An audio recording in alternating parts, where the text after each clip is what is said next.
All of us have those old VHS tapes that contains precious memories of our families. Why not let Chad Medford of Chad's Video Service preserve those memories by putting those old tapes on DVD or creating a digital file video? Call today at 828-429-5148. Celebrating 25 years in Forest City, Alliance Insurance Group has a goal to provide their customers with auto, property, motorcycle, business, health, and recreational insurance coverage that meets their needs at affordable prices. Alliance offers pay in person with a drive-through window or pay online or phone. Alliance is in the business of helping people. You'll save money, plus protect and preserve your financial future. See Alliance Insurance Group soon, located behind the mall, 130 Allendale Drive, Forest City. Welcome to Friday Night Football at WAGY 107.5 and KTC Broadcasting. We're sponsored by Tri-City Outdoor Power and Tri-City Tire. We're here with Rick and Randy. I'm Ricky Millwood. And I'm Randy Page. And we're on the pregame show here presented by Ingalls Markets and Stan Enterprises McDonald's. Coach, it's been a good week for me anyway. I got a good, refreshing week up in Tennessee. Must be nice. And we had a ball, but we're coming back getting ready for this football tonight. The Hilltoppers are hosting the West Caldwell Warriors tonight. And what is I don't actually know the record of West Caldwell. West Caldwell is 2-6 overall, 1-4 in the conference. They beat Drone. They lost to Drone the other day, but they've only have one win so far, and they've had some battles. Most of the games has been, within a couple of touchdowns. Most of the games, not all of them, but it's been some top battles. Well, we're going to see because the Hilltoppers, as of last week, they had to kind of flip their offense a little bit because of injuries that they suffered. Holly, he has a broken leg. Yes. And is going to be out for the rest of the season. And what was the other kid's name? Jakeem Smith. Yes. He had a high ankle sprain. So they will probably – I know Holly's not going to see any action. No, he's through. But hopefully first or second round of playoffs, Smith might be back. Yeah, might be back, yes. That's awesome. But as of tonight, they moved Elmer Littlejohn back to quarterback. And I like the fact that I heard that he welcomed that. He said he wanted to be the man. He did. And so we've got Guzman and Avery Smith going to run the ball tonight. And we're going to have to see how the adjustments from last week, which Littlejohn had a really good week throwing last week. They had about 230 yards offense through the air. Yes, sir. And that, facing High Brighton, because they're very stiff competition, them going and playing as close as they did right there, it seems like they actually had something very positive going on. They did. They had 232 passing and 127 running against High Brighton. That's 350 yards total offense is pretty good in high school. Yeah, and a lot of times that's enough to win a ball game. That's true. That's true. The defense probably, and I know Coach is going to get into those aspects of what happened last week and tell us all that, but we're going to take a quick break, and we'll come back with our Coach's Corner.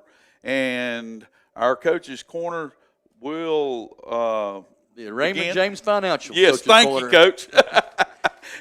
Is Raymond James Financial Coach's Corner. And we'll be right back in about 3 minutes, and we'll have the Coach's Corner. The Haunted Pyramids. The Haunted Pyramids in Lawndale will scare the yell out of you. Professional Hollywood special effects, 5 attractions, and escape room. Now open Friday and Saturday night, 7:30 to midnight through November 1st. Check out Dr. Venom's Snake Pit, Carnival of Terror. Admission is $30 per person, $45 VIP for all 5 attractions. Buy a $5 glow necklace, which signals you are fair game to touch and grab. Check Facebook, The Haunted Pyramids, 2745 Tony Road, Lawndale, North Carolina. Turn your scrap metal into cash. Visit Allied Metals in Ellenboro. Allied Metals is buying all scrap metal, non-ferrous aluminum cans, and even cars. Allied Metals has a pull-apart area for cars. Give them a call to see if they have the part you need. check out the small salvage area where items are sold from. Allied Metals buys gold and silver and offers cash for land and homes at top dollar. Very organized and a friendly staff turn your scrap into cash at Allied Metals. Check their Facebook page. They're located at 224 Piney Mountain Church Road in Ellenboro. Celebrating 25 years in Forest City, Alliance Insurance Group has a goal to provide their customers with auto, property, motorcycle, business, health, and recreational insurance coverage that meets their needs at affordable prices. Alliance offers pay in person with a drive-through window or pay online or phone. Alliance is in the business of helping people. You'll save money, plus protect and preserve your financial future. See Alliance Insurance Group soon, located behind the mall, 130 Allendale Drive, Forest City. Serving the foothills for over 100 years, S&C Fuel Delivery, formerly Lutz Petroleum, is your reliable source for delivery of diesel, gasoline, propane, lubricants, and heating oil, straight to your tank. Pumps are open to the public for fill-up. Delivery available in North Carolina, South Carolina, Tennessee, Georgia, and Florida. S&C Fuel is locally family-owned and veteran-operated, committed to keeping our community running, trusted by homeowners, farms, and businesses. Office located on Oakland Road in Spindale. Schedule your next delivery with S&C Fuel at 828-286-3419. Just like great teams are built on smart strategy, so are strong financial futures. At Freedom Financial Management, they help families, individuals, and business owners create winning game plans for retirement planning, investments, wealth building, and college savings. Start your winning financial game plan today. Freedom Financial Management. Play smart, live free. See your local financial advisor, Andrew Tisdale, at 269 North Washington Street in Rutherford. Call 828-980-7101 for Freedom Financial Management. What's behind the green door in Forest City? It's the most honest, reliable insurance company in town, Green Insurance. See Ryan Green, an independent broker whose first goal is to provide great customer service and save you money, and lots of it. Green Insurance offers Medicare Part C and D, plus supplemental policies from all the top insurance companies. Green Insurance can help with marketplace plans and calculate tax credits based on your income to save you money at the end of the year. See Ryan soon at Green Insurance, 179 West Main Street in Forest City. Look for the green door. Hey, when it's time to start looking for another vehicle, come and experience the difference and selection at Carolina Auto Finance. We're a family-owned and operated business for over 20 years. When you shop with us, you're not just buying a car, you're joining the family. Whether your credit is great, not so great, or you're just getting started, we've got options for you. We'll work with multiple lenders. We offer gap coverage and warranty contracts because buying a vehicle should feel good today and tomorrow. For honest service, affordable options, come see us at Carolina Auto Finance, where the deals are real and the people are even better. Lowe's Boulevard, Forest City. At Raymond James, we believe in the power of freedom. The freedom to invest in your future, to make choices that align with your goals, and to pursue success with confidence. Experience the freedom to invest, the freedom to make choices, and the freedom to pursue your success with our dedicated team. Contact us today. Raymond James, life well planned. Call Wilson Septic Service for bad smells or slow drains. They're the company with the most experience keeping systems clean and customers happy since 1962. From septic pumping, inspections, repairs, installs, and holding tank rentals. Wilson Septic Service does it all, fast and affordable. Remember, avoid flushing sanitary pads, flushable wipes, know your tank's location, and never build or plant anything on your tank or drain field. Call 828-245-9387. Wilson Septic Service, number 1 in the number 2 business. Welcome back to WAGY 107.5 FM and KTC Broadcasting. We are here with the pregame show at RS Central High School as they host the Warriors from West Caldwell, and we're going to have a talk here with Coach Jim Ryan. Coach Page, just a little setup here with Coach Ryan. What were the important things that you felt like needed to be asked to find out? Well, you know, it was a tough game. It was actually a game for second first automatically by doing that. But, you know, High Brighton's got a good team. I mean, East just barely got by them when they played them. And, Central just, with them having the two guys out, it had to be, people down to start off with. But you just worried about the mentality of the kids coming into that game. But the key thing is after that game, realizing how they hung with them fairly good, of what they had looking forward to tonight. A little bit of discovery. Right, right. So we'll take you straight into the Coach's Corner here that is sponsored by Raymond James Financial. And let's hear from Coach Jim Ryan.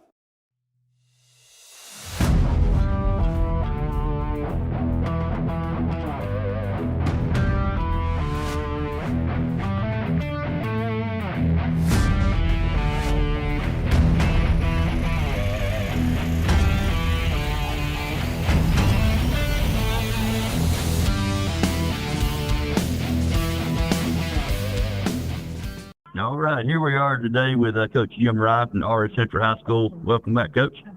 Thank you. Hey, Coach. Appreciate you having me. Hey, Coach. How you doing? I'm very good, thank you.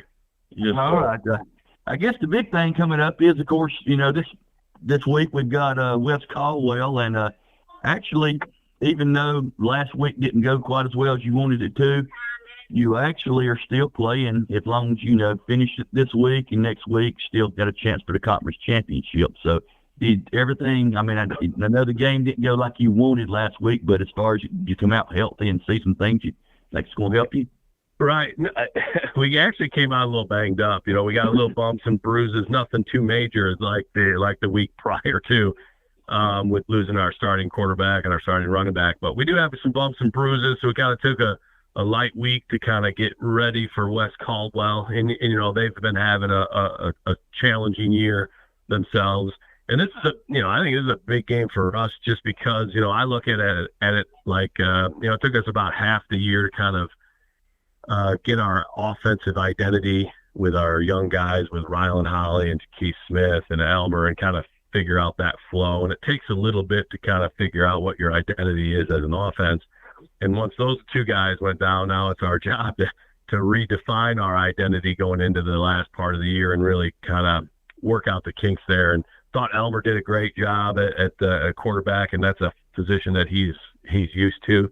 And I think they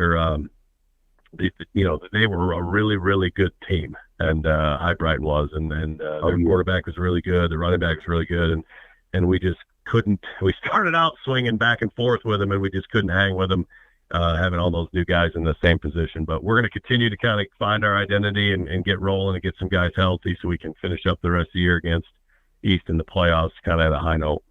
Right. Which that one loss didn't actually, hurt your chances toward a conference championship because, but that's what makes this game such a big one for you. Yes, sir. We got to maintain that, get back on the winning streak, and then we go in against East last game of the year, kind of fighting for that three-way tie up at the top. Yeah. Yes, sir. Yes, sir. So you got a lot to look forward to this week. Yeah, kids are excited. I know that. That's the great thing about this group is anytime they've stalled a little bit and we've gotten a loss, they've always kind of been chopping at the bit to get back at it, to get back on the field and get back in the win column. So we had a really, really good week of practice. Some of the guys that were banged up that we held out were really wired in as coaches, kind of looking at their guys that were getting all the reps and helping them out just in case they're not ready to go for Friday. So it was a really, really wired in and good week of practice. Well, Coach, we noticed, I noticed off looking at stats and everything, you're averaging 375 yards total offense, but yet against High Brighton, you still had 360 yards total offense. So, you really generated a good offense, and maybe just didn't score in that. Yeah, and, our special teams hasn't been on point as much as I would have liked it. We worked a lot on their little middle wedge return this week, and they got us right away on it when we didn't have enough guys kind of squeeze and close on it. So that, throws off some of the statistics when they get a special teams touchdown. And that just zaps our energy as well, and it really builds upon theirs. But, yeah, offensively, we've been pretty successful at being able to move the ball and have big plays. Hezekiah Joyner, he stepped up this week at wide receiver and had a heck of a game, had over 100 yards receiving, had 9 tackles on defense. So when you still continue to have those sophomores step up in big moments, it says a lot for our future as well. Right. Well, everything looks good on paper, and I know the main thing is you want to play to your ability. and not play to the ability of your opponent. So, you want to get things churning early, but hopefully things will go good early and continue going, and possibly get some more of the younger guys in there to see how they can do, and throw them out in the fire and see what they can do in real competition instead of just closing competition. Yeah, I think you're right, Rand. I mean, a big game from just getting back on track perspective. Like I said, West Caldwell has been struggling this year, and they're fighting, and you got a lot of respect for the coaches to keep at it and trying to keep their guys on point. But this game is more about us than it is West Caldwell. We're going to get out there, and we're going to try to make sure we find that groove on offense and come back to our basics on defense, and make sure we're sound. And like you said, some of those guys that might be a little banged up might not play as much, and we'll get some of the younger guys in there to kind of compete and get after it. But big game, excited to get back home and finish the year at home, back-to-back games. So should be exciting. I do appreciate you being with. I'm going to speak to you after we get off the air too for a second, if you don't mind.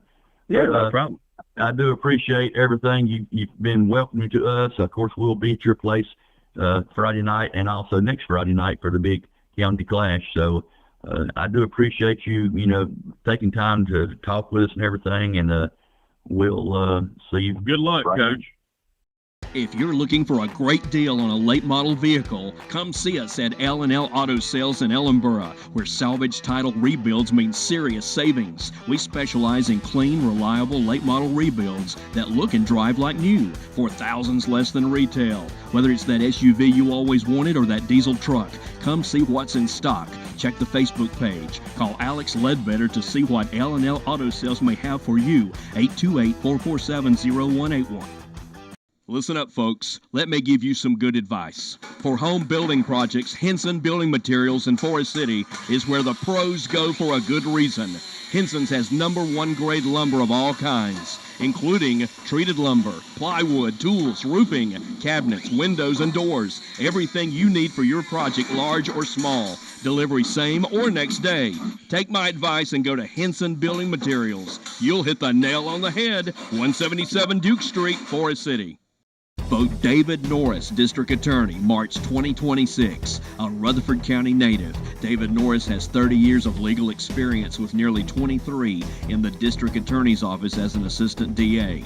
David has proven his ability to fight and prosecute difficult cases. David Norris is a veteran of 16 years serving in the U.S. Army. If you believe that our criminal justice system needs change, vote David Norris, District Attorney, March 2026, paid for by David Norris for District Attorney. Looking to refresh your wardrobe and make a difference in your community? Visit the Rutherford County Habitat for Humanity Clothing Center. Discover fantastic deals on clothes, jewelry, luggage, and shoes, all while supporting a great cause. Every purchase helps provide safe, affordable housing for families in need. Shop today and uncover unique finds that make you look good and feel even better. Visit 269 West Main, Forest City, or call 828-299-3118. Ready for a career change, new skills, or finishing what you started? Now's the perfect time at Isothermal Community College. If you live in Polk or Rutherford County, your education could be free with a Powers Promise or Next NC Scholarship. Explore programs in healthcare, skilled trades, IT, business, and more with little to no cost for qualifying residents. Fast-track options like truck driving and EMS get you working quickly. With flexible schedules, online classes, and strong support, your dream is within reach. Visit isothermal.edu or call today to learn more. The new hot tubs have arrived at Pool Supplies Unlimited in Ellenboro. There's nothing like sinking into a big hot tub in the cool air of fall and winter. Come check them out today. And coming soon, a big new shipment of turtle boxes. Loud, proud, and waterproof. Remember, Pool Supplies Unlimited does water testing, and they carry all your pool and hot tub chemicals. Check out the new hot tubs today at Pool Supplies Unlimited, 125 East, U.S. Highway 74 Business in Ellenboro. Call 828-453-8081. Like them on Facebook, too. Ghosts, vampires, werewolves. You know what else is scary? The crazy good deals at your local drop-in store this month. Check out the 222 deli specials. Like a liver mush biscuit for breakfast or a hot dog all the way at lunch. Your choice for $2.22 each. And don't forget to grab a Reese's Pumpkin on your way out. So whether you're headed to the pumpkin patch, a fall festival, costume party, the game, or trick-or-treating, the Drop-In has what you need this spooky season. Drop-In Food Stores, your hometown convenience store since 1981. I want you to love your plumbing as much as I love mine. That's why I want you to call Olmsted Plumbing for all your plumbing needs. It's fall of the year, and Olmsted Plumbing is excited about prepping for the fall season. Changing weather always triggers broken water lines and stopped up drains. It's also time to winterize your home, service your well pump system, clean your gutters, downspouts, and storm drains. For an ounce of prevention or a pound of cure, call Olmsted Plumbing for all your plumbing needs. 828-245-7302. Offices at 470 Washington Street in Forest City and now at 1204 South Post Road in Shelby. Hear that? That's a big old Massey Ferguson getting ready for another day of work. And it could be you. Phil Sheehan at NC Tractor and Farm Supply in Rutherford invites you to head in and take advantage of up to $2,000 off select Massey Ferguson models with a cash payment. Or you can get 0% financing for up to 60 months. And ask about rebates from $500 to $2,000 on select Bobcat mowers, or get 0% financing up to 48 months. NC Tractor and Farm Supply, 299 Railroad Avenue in Rutherford, online at nctractorandfarmsupply.com. Friendly customer service, fast delivery, value, convenience, and easy 1-2-3 financing. It's Kimbrell's Furniture in Forest City, celebrating 110 years of business. And to celebrate, you'll get a free 10-piece elegant bakeware set with any purchase of $5.99 or more. You'll find recliners for $4.49, dining sets $3.99, lift chairs $6.99, 55-inch TVs $5.99, and big Bluetooth speakers for $3.99. Kimbrell's Furniture, 207 East Main Street, Forest City, online at kimbrells.com. No matter if you drive a classic or a brand new car or a so-called stump jumper or a tractor or lawnmower, you can always count on Tri-City Tire on Daniel Road in Forest City to keep you on the road. See them for your next set of tires, and they have the new top-of-the-line, state-of-the-art Hunter tire equipment, and they feature fast, friendly service. So if you're feeling flat, head to Tri-City Tire at Tri-City Outdoor Power Equipment, located at 221 Daniel Road, Forest City. Open 8 to 5:30 Monday through Friday, 8:30 to 1 on Saturday. Welcome back to the Palace here at RS Central High School as the captains are marching on. Who are the captains tonight for the Hilltoppers, Coach? RS Central, number 2, Elmer Littlejohn. Number 12 is Isaiah Smith.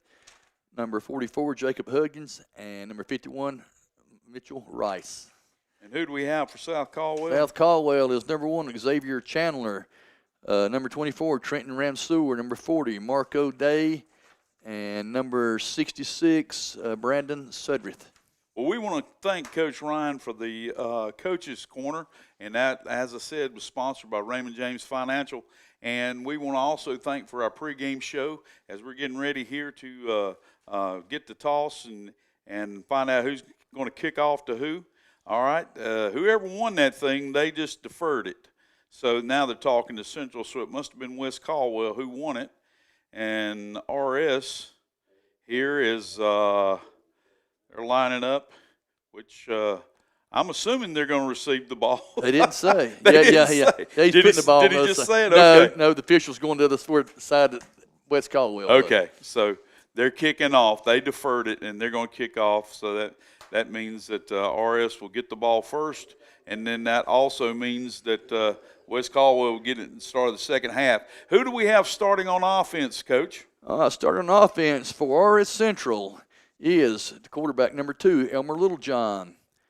Number 7, Mason Conrad. Number 8, Hezekiah Joyner. Number 10, Elijah Guzman. Number 21, Aiden Swepson. Number 50 is Caden Orr. Number 51 is Mitchell Rice. Number 55 is Latham Metcalf. And number 56, Alex Roach. Number 77, Keontae Lattimore. And number 78, Rylan Hollifield. And unfortunately, we don't have the starting lineup for the defense or the offense for West Caldwell. But we want to thank right now Ingalls Markets and Stanton Enterprises, McDonald's for sponsoring the pregame show. And we're going to get started here with Friday Night Football that is sponsored by Tri-City Outdoor Power and Tri-City Tire. I'm getting tongue-tangled, Coach. That's right. Well, also, I can't hardly Coach, talk. we also need to talk about, before the kickoff, the players to watch tonight. Absolutely. And it could be a couple of different ones, but I think Elmer Littlejohn, the quarterback number 2 for RS, he, like I said, he came back and led things through there. And, of course, the player of the game is sponsored by Stanton Enterprise McDonald's. But he's the one to watch. Of course, you know, Elijah Guzman has had some big games over the last couple of years. He just breakout games. Yes, so sir. it could be one for him. Smith also is. This is Avery, not Jaquias. So there's a couple of guys could, but I really think the one to watch right now is going to be Elmer Littlejohn. Well, and it's all going to be dependent upon what they finalize their game plan on. They feel like they can run it more. Is it going to be balanced or throw it more? So it'll be unfolding as we watch. That's true. That's true. We'll see it just a second, won't we? So we have it lined up here as West Caldwell is to our left. They're defending the field house and scoreboard, and they're kicking off to RS Central, who is moving from our right to our left. And like I said, West Caldwell left to right. And so we're prepared to start the game. That looks like number 62 or 82. 82, Mario 82. Lopez. There we go. And it's kicked deep, and that is received by number 12 there for RS Central. And that is, let me see. That here. is Isaiah Smith. Isaiah Smith. And he carries the ball. He stepped out of bounds right there. He carried about 10 or 12 more yards past what they gave him, because he stepped out of bounds on looks like the 27-yard line. So that's going to be a David Norris for District Attorney, first down for the Hilltoppers. 1st and 10.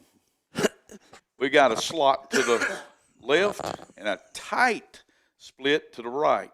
Ball rolls on the ground. Little John picks it up, and he throws it complete to number 8. And it's going to be a short gain, but it's going to be about 3 yards. But it's a lot better than it could have been. Absolutely. It could have been about a 6-yard loss. That could have been a scoop and score. Yes. If somebody would have broke through the line. Yeah. And that brings the ball out to the 30-yard line of the Hilltoppers, where they'll have a 2nd and 7.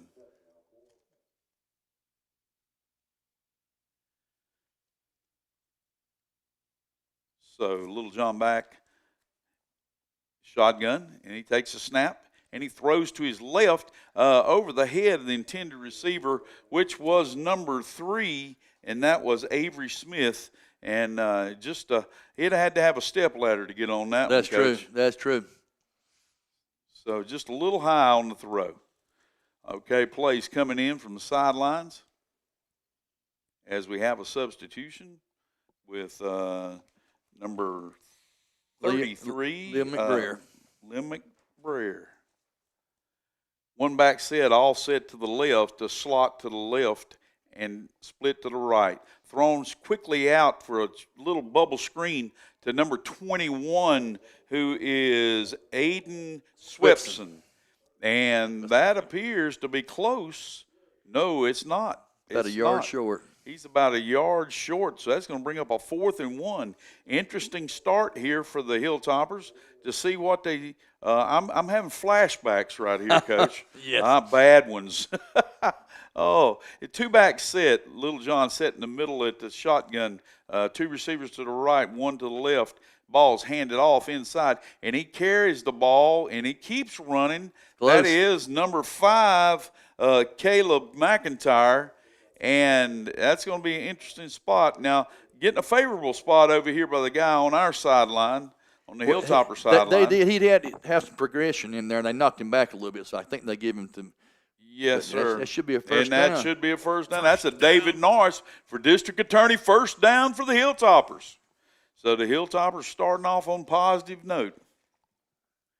It's a little sloppy right now, but I tell you what. But it worked out. At your own 35, going for it on 4th and 1 stuff.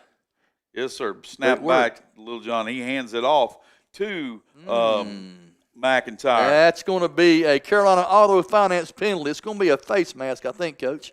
Well, it's a good thing because I don't think he gained a foot. No. It looks like he lost a yard, maybe, or a foot. He got hit behind, but he's kind of turned around. He got a little bit out of it, didn't he? The guy swung him around by it. Yeah, that's it. So that is a face mask penalty. You are correct, Coach. So that's going to turn into a 15-yard penalty, and that'll turn into a David Norris for district attorney first down for the Hilltoppers. First down. That brings the ball all the way to the 47-yard line of the Warriors of West Caldwell. Little John back in the shotgun. Offset to the left running back.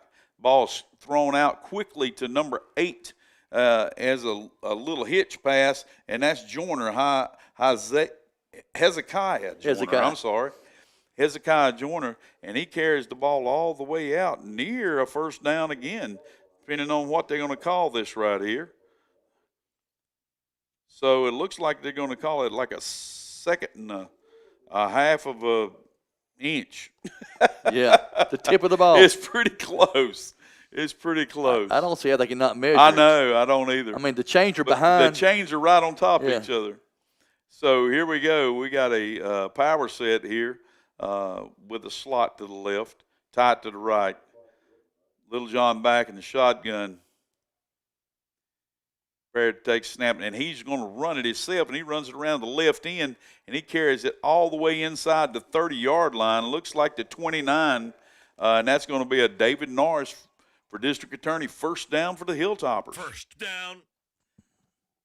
Well, Coach, it's kind of like what you said last week. Little John had Elmer. He had 70 yards in rushing. He was the leading rusher last week. So, well, you know, he's originally a receiver / running back. So with him going to there, so absolutely makes sense for him to run a little more. And he does a little swing pass out to the single back, number 3, Avery Smith. And Smith carries the ball all the way down around the right side to about the 16-yard line or 17. Have some great running. They could have had him for about a yard gain at the most, too. Yes, sir, and they spotted on the 17. That's a David Norris for district attorney first down. Coach, I'm not trying to take your first downs away from you. You go ahead. I'm afraid I'll forget something. If you're in the flow, keep going with it. So here we go. We got trips to the left, and now up with a quick pass. I think that either number 3 there, which was Smith, got hit immediately before the ball got there. And if that was intended for him, I'm not sure what the referees were looking at. Because they hit him a hard lick before the ball ever was even close. Well, I think it was the swing back, and he was supposed to be blocking. The guy got through him before he got blocked. Yeah, but it was way over the swing back's head. So shotgun again with Little John back, number 2. And he has motion across, and we have that's going to be a Carolina Auto Finance penalty. It's going to be illegal procedure against Hilltoppers. So that's going to put them behind the sticks there a little bit on second down. Ooh, don't take the whole chain. Yeah, it looked like it's fixing to, didn't he? He did. So that's going to bring up a 2nd and 15 for the Hilltoppers. And they're back to the 23-yard line of West Caldwell. Motion back to the left, fakes the handoff, and throws deep to number 8. And there was some collision. There it is. And that was Hezekiah Joyner. The ball was intended for a little bit of contact there, and I believe there's going to be a penalty. It's going to be a Carolina Auto Finance penalty, no question. I didn't think they was going to call it because the guy beside him didn't call it, but the one in the end zone. I'm kind of wondering who they're going to call it against. It was the corner over here. He stopped him from coming back at it, yes. Okay. First down. He wasn't looking. He just went up to him trying to stop his momentum. Because the way when I turned my head and looked like both had their hands on each other a little bit. But RS Central player fell down. So here we go, 2nd and 5 now after the penalty. And that ball is kept by Smith up the middle, and he takes it inside or near the 5-yard line. I think they're going to mark it on the 5, and we got some laundry on the field again, Coach. Oh, Lordy. That's going to be another Carolina Auto Finance penalty then. Let's see who they calling that against. They got personal foul against West Caldwell. That's going to take it half the distance to the goal. That will be a David Norris for district attorney first down for the Hilltoppers, all the way down to the 2-yard line. It must have been on the tackle, a late hit or something. Yeah, it must have been. So, so here we go. First and goal for the Hilltoppers. They've got 2 backs. It looks like they're in a kind of a power set with an I formation, and the ball is faked. Then pitched to number 5, and he is in the end zone. That's Caleb McIntyre for the touchdown. That is a Fountain Electric touchdown. And I'll tell you what, that was a pretty play, Coach. It was. I mean, that was a good read by Little John. That's what Holly had done so well off of, but yeah, he did a great job with that. That was a great read because they did take the dive man, and then when he got over there, the guy came out to take him, and when he made that pitch, it was a great pitch. Great pitch, it was. So here we go. We're going for 2. And we're prepared there with Little John back. Takes a snap, and he rolls to his right. He's prepared to throw, but I think he's going to sneak right in. That's going to be a Jamie Dunn for Sheriff extra point, 2-point conversion. Yeah, Coach. Absolutely. So that's going to make the score on the Raymond James scoreboard 8 for the Hilltoppers and 0 for West Caldwell, and that's 8:56 remaining in the Meeple-Bledo first quarter. We'll be back in 30 seconds with Friday Night Football.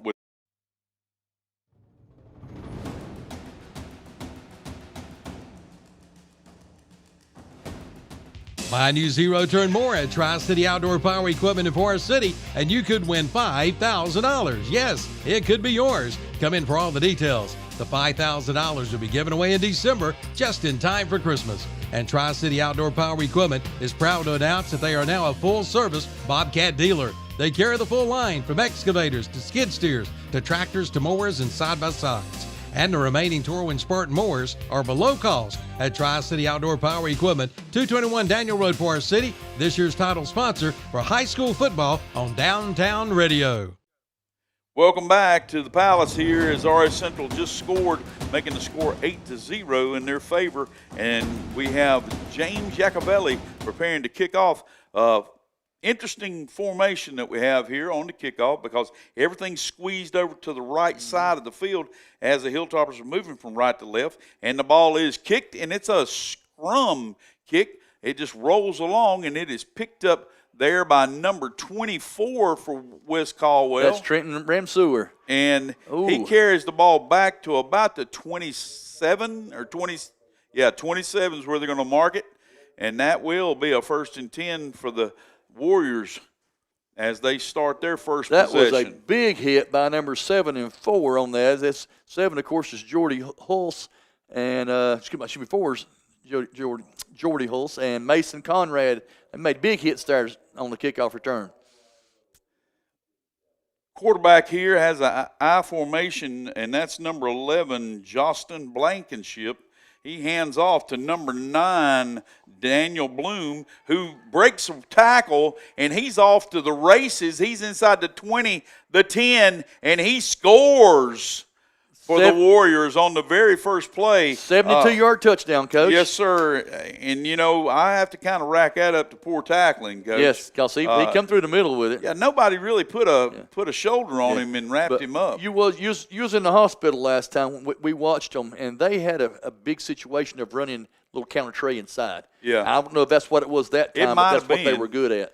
It might have been, but I saw a couple of Hilltoppers hit him. Yes. And then they kind of bounced off. And they're going to fake it and go for 2, and they did get it too. So they, real quick, the Warriors have come back and tied this game up with 8:31 in the Meeple-Bledo first quarter. So that has Raymond James scoreboard and all knotted up at 8. And we'll be back in 30 seconds as the Warriors prepare to kick off.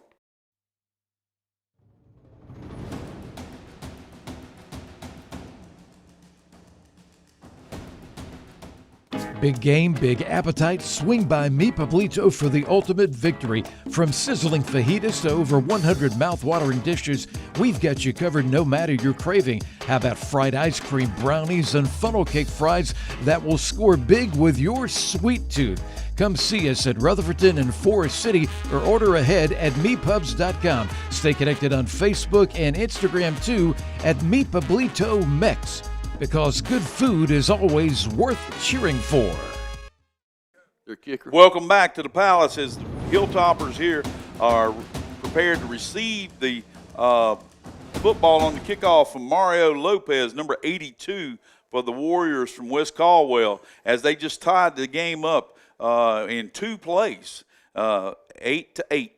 And the ball is kicked deep, and that ball is fielded by number 3, Avery Smith, and he carries it up all the way up near the 40-yard line. They're going to mark it at the 39 for the Hilltoppers, and that'll be a first down, Coach. Yes, sir. It's going to be a David Norris for district attorney first down. And Hilltoppers will take over on the left hash. They fooled me. They moved it all the way up to the 40. It makes it easy for him for the marking the first down. So he kind of went with the flow there. So here we go. Hilltoppers hand it off to Little John, and that ball is handed to number 10, Elijah Guzman, and he is taken down, it looks like, for either no gain or actually a yard loss. That's the thing that I think that Coach wanted to be weary of, and that we talked about too ourselves. Just a few mental breakdowns. Is that the Hilltoppers don't allow somebody to wake up here, right? And they don't need to have West Caldwell start to get some confidence. And that's another loss, Coach. Handed to number 3, Avery Smith, and he's hit for another loss. Looks like they're getting some steam with West Caldwell.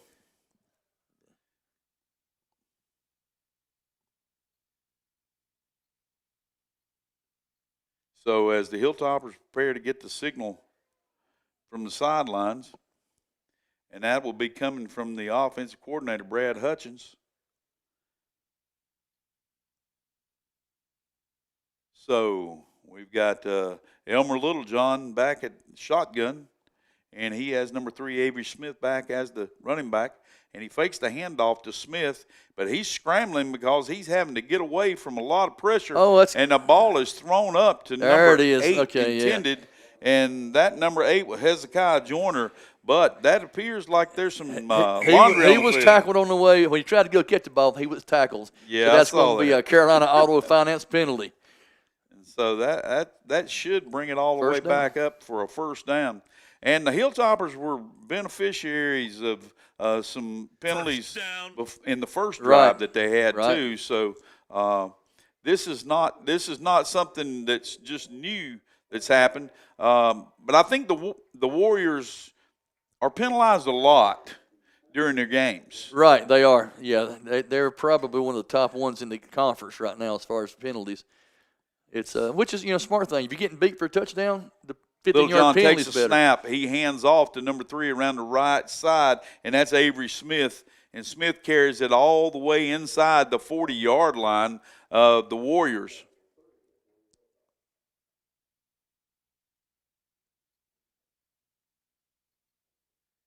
But that seems to be another penalty, Coach. Oh, I didn't see that. That's a Carolina Auto Finance penalty. Let's see what they're going to call on that. Holding, maybe?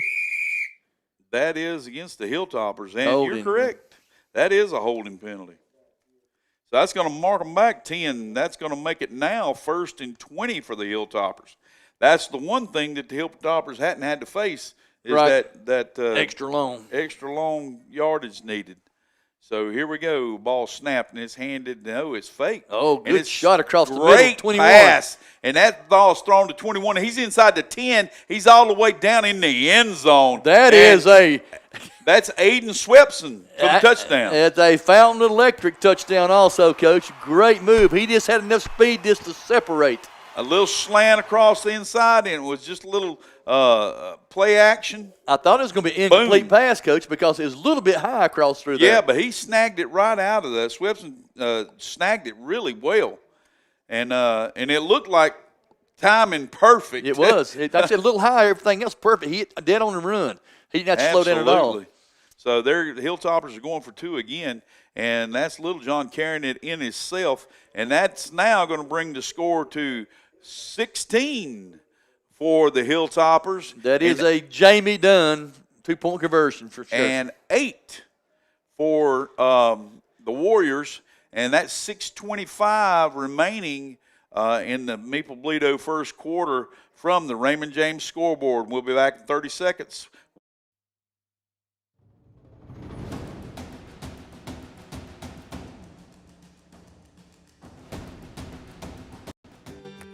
There's a lot of advantage packed into your Ingles Advantage card. For starters, you get great discounts and advantage pricing throughout the store. You build up fuel points to save big money at the pump. You can link it to a school of your choice to reward them with supplies they need.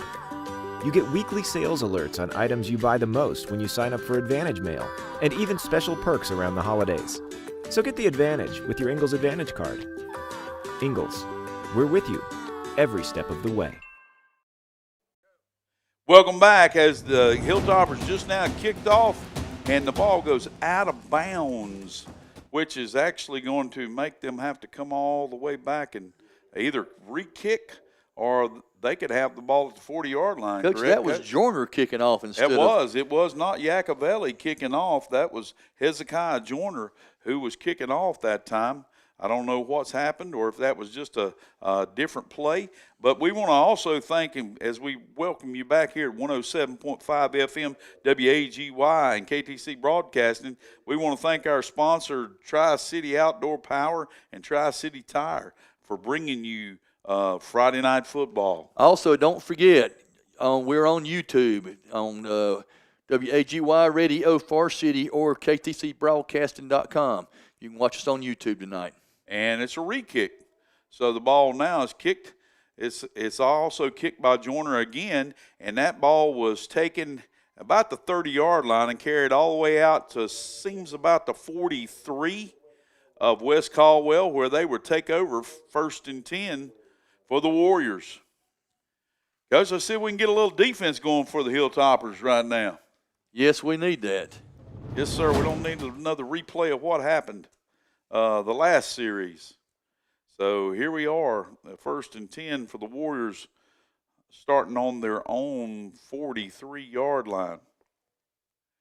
They're in the I formation. It's a shotgun I, and the ball is handed off again to the fullback or the halfback, and that was the quarterback number 11, Blankenship, and he handed the ball off to, is that number 9 again? No, he has number 15 in this time. Nick Calhoun. Nick Calhoun. So they've got a slot to the right with a wing to the right, tight split, and the ball's handed off to Calhoun again, and he's met immediately about for a yard loss on the play, which is going to look like it's going to bring up like a 3rd down and 7. So see if the Hilltoppers can hold here. Like I said, number 11, Blankenship, Jonathan Joston Blankenship. He's rolling out to his right, and he throws a ball up intended for number 4, and that was Jaden. Go ahead. Quisenberry. And Quisenberry, it went over his head out of bounds, so that's going to bring up a 4th and 7 for the Warriors. Decisions. The Hilltoppers went for it here. So we're going to see if they're going to kick it. I'm thinking that you're taking all the rules off tonight. They may line up like they're going to punt it, but I wouldn't count on it. Yeah, like I said, you're at kind of the bottom half of the conference. To have a chance, you've got to win this game. Absolutely, and it's back, and he is going to punt, and that is appears to be number 15 who kicks it. That was Nick Calhoun, and he kicked the ball the way down to 21. Who was that, Coach? Aiden Swepson. And Swepson, he caught a fair catch on the 25-yard line, it appears. We get the chains straightened out over there. We'll be all right. Coach, I might have messed up. I don't see Yacovelli's on the sideline at all. Yeah, I don't. That may have been Joyner kicked the first one too. But he is their normal kicker.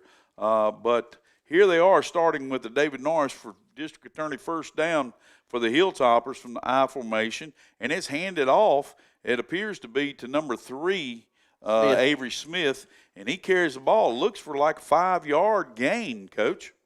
He's running hard. Look, running up a little bit, but he's running hard. Yep. And actually, they're going to give him 7. So that's going to bring up a 2nd down and 3 for the Hilltoppers. As number 18, Josh Lawson, comes into the game, playing tight end. He's lined up on the left with the wing behind him. And we have Smith there, Little John. And he hands off to, I can't make that number out this time.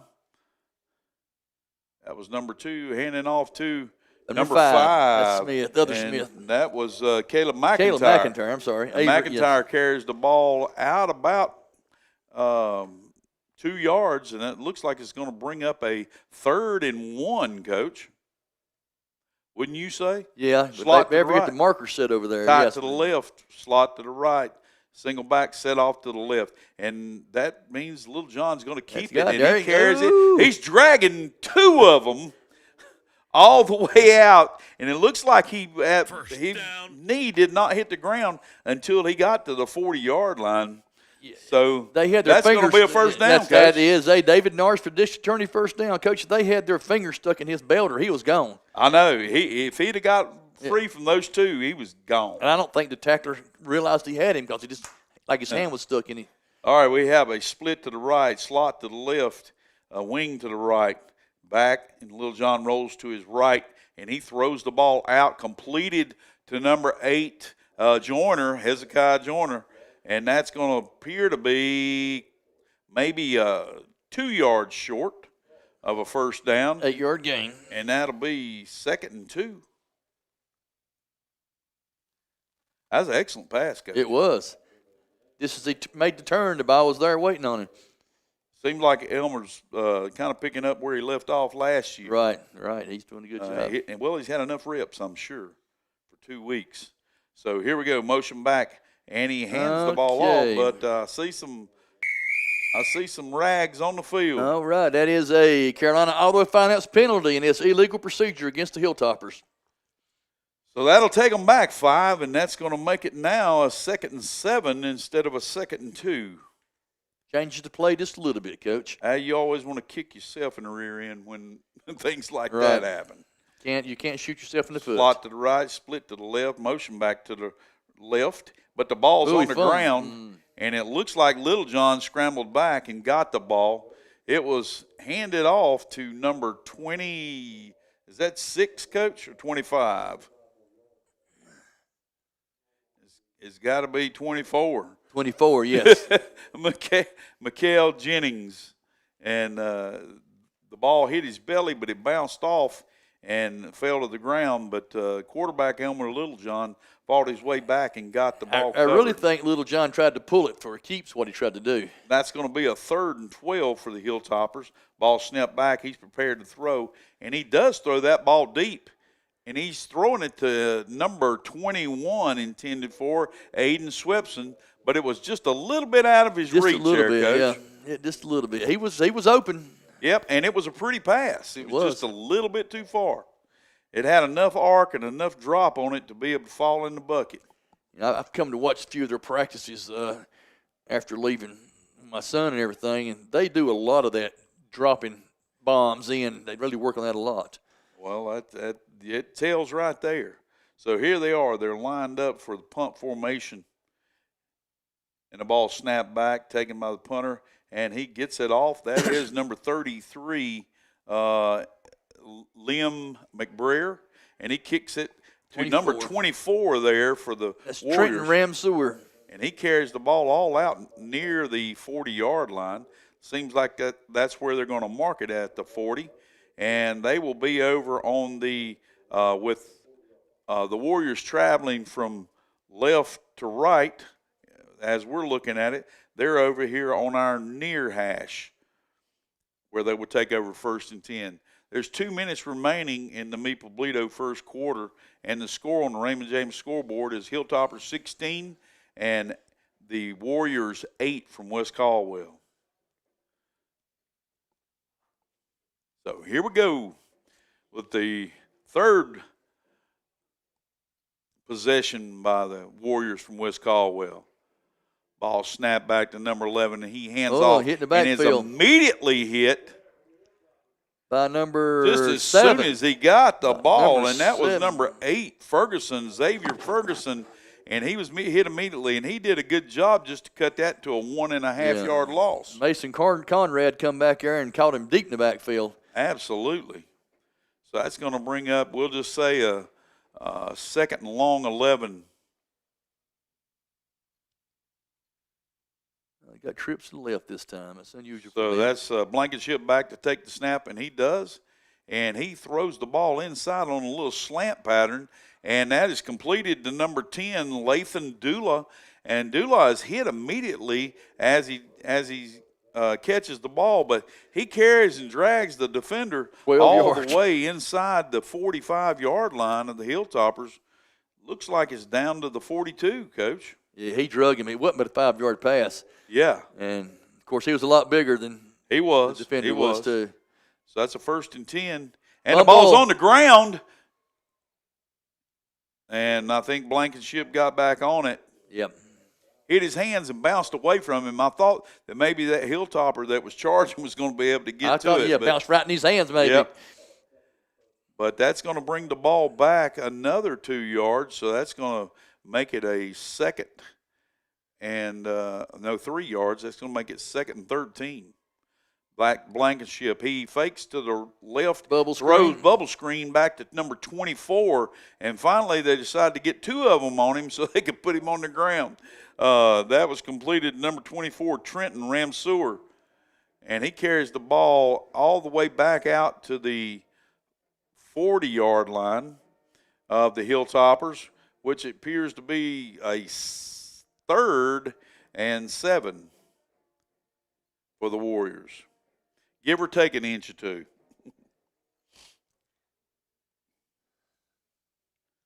So the clock is running down, and appears to be they're going to let it expire. That'll be the end of the Meeple-Bledo first quarter, and with the score on the Raymond James scoreboard, 16 for the Hilltoppers and 8 for the Warriors. We'll be back in 1 minute.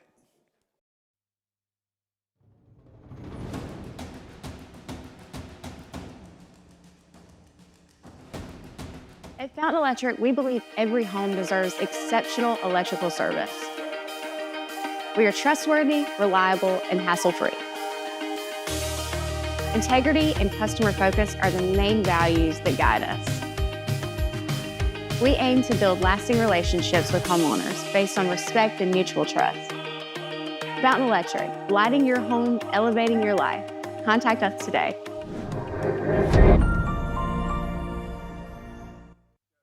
Welcome back to RS Central High School here at the Palace as the Hilltoppers and the Warriors are flipping ends of the field as it's coming up to a big 3rd down play here for the Warriors. They are in Hilltopper territory at the Hilltoppers 40-yard line, and that's going to be number 11, Joston Blankenship as the quarterback back, and he's got an offset running back to his left. And he hands the ball off on a 7 sweep, again, Coach. and that Mason Conrad. And number 4, Jaden Quisenberry, who was tackled immediately by Conrad. And that's going to bring up, gracious, they're being very generous with that spot because he was in the middle of the arc. Yeah, Coach. looking at he only lost 5 yards. That looked like a 7 or 8 yard loss to me. But anyway, that brings up a 4th down, and the Warriors appear to be lined up to transfer the ball to the Hilltoppers by punt. So they're on the 45-yard line of the Hilltoppers as they prepare to kick off, and they're making sure they've got the people in alignment that they should have. And that ball snapped over the head of the punter, and he has to lay on it right there at the 34-yard line of the Warriors, where the Hilltoppers will take over 1st and 10. Coach, that is a Dave Norris for district attorney 1st down. But, Coach, in that situation, the punter's got to pick it up and try to kick it because it's going to be RS's ball, period. Absolutely. Well, I think what I don't know. That was a real small guy. I don't know. Unless he might could have had that ball knocked away from him. Yeah, that's true. You know, the only thing worse could have happened if them pick it up and run it back. So here we go with Little John taking the snap, and he's back to throw, and he's prepared to throw it, and he throws it deep, but it's over the head of the intended receiver, and that appears to be number 8, isn't it, Coach? I think it is. I'm sorry. Hezekiah Joyner. Yeah, Hezekiah Joyner. I've got the wrong list I'm looking at. And Joyner, he was running a post pattern, but I think that Little John just saw that he was covered because he was bracketed over the top and underneath too. Yeah, I think that's what happened when he broke to the post. He got the second coverage on top of him. And so he just threw it over his head so that nobody could get it. So that brings up a 2nd and 10 for the Hilltoppers. Slot to the left, wide split to the right, H back to the right. And now we got motion back to the left, and that is faked on a speed sweep. And Little John keeps it. He carries it inside the 10 all the way to the end zone. That is a Fountain Electric touchdown, Coach. And that's going to run the score up here for 22 for the Hilltoppers on the Raymond James scoreboard. And 8 for the Warriors from West Caldwell as the Hilltoppers are preparing to attempt the extra point. Coach, he had a great fake off with the jet sweep, sure did. too. He rode it for a I second. actually thought he had handed it off. Too. Till I saw him start running, then I knew it was something different. Absolutely. So we're set up for the 2-point conversion try. And motion back to the left. Got a Carolina Auto Finance penalty. One of the linemen for the Toppers moved. That's procedure, so it's going to back them up 5 yards. That'll make it 8 yards to go for the extra point. That'll drive a coach crazy. Yep, especially if you don't have a kicker. And it appears that their normal kicker is not here. Not even dressed. Yes, I don't. Yes. Yeah. So we'll see how this tries. We have 2 back set. Slot to the left. Little John in the middle. He takes the snap, prepares to throw. He throws a little slant, but it's a little low. That was intended for number 8, Hezekiah Joyner, but it was kind of hit at his feet. Yeah. If he could have got that one up, he might have had that one good for a score. It was good, yeah. So, but that brings the score 22-8. Favor of the Hilltoppers over the Warriors here on the Raymond James scoreboard with 10:01 remaining in the Meeple-Bledo second quarter. We'll be back in 30 seconds for Friday Night Football.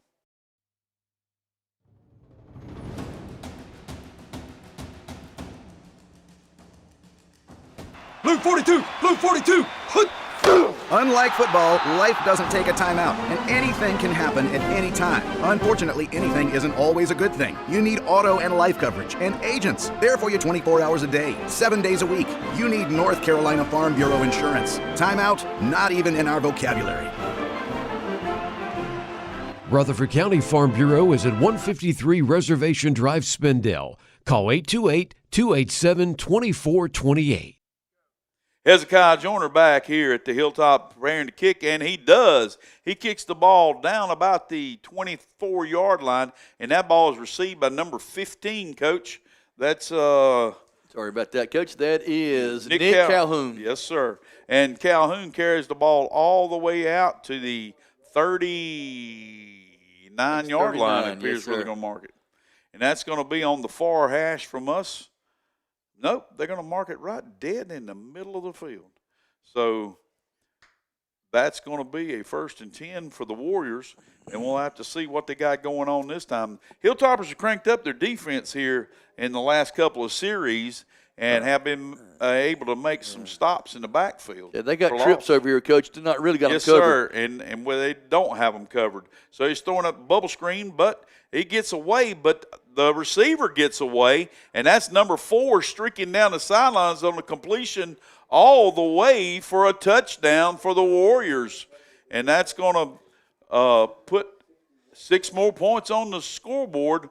That'll make it 14 for the Warriors and 22 for the Hilltoppers here on the Raymond James scoreboard with 9:43 remaining in the Meeple Bleedo second quarter.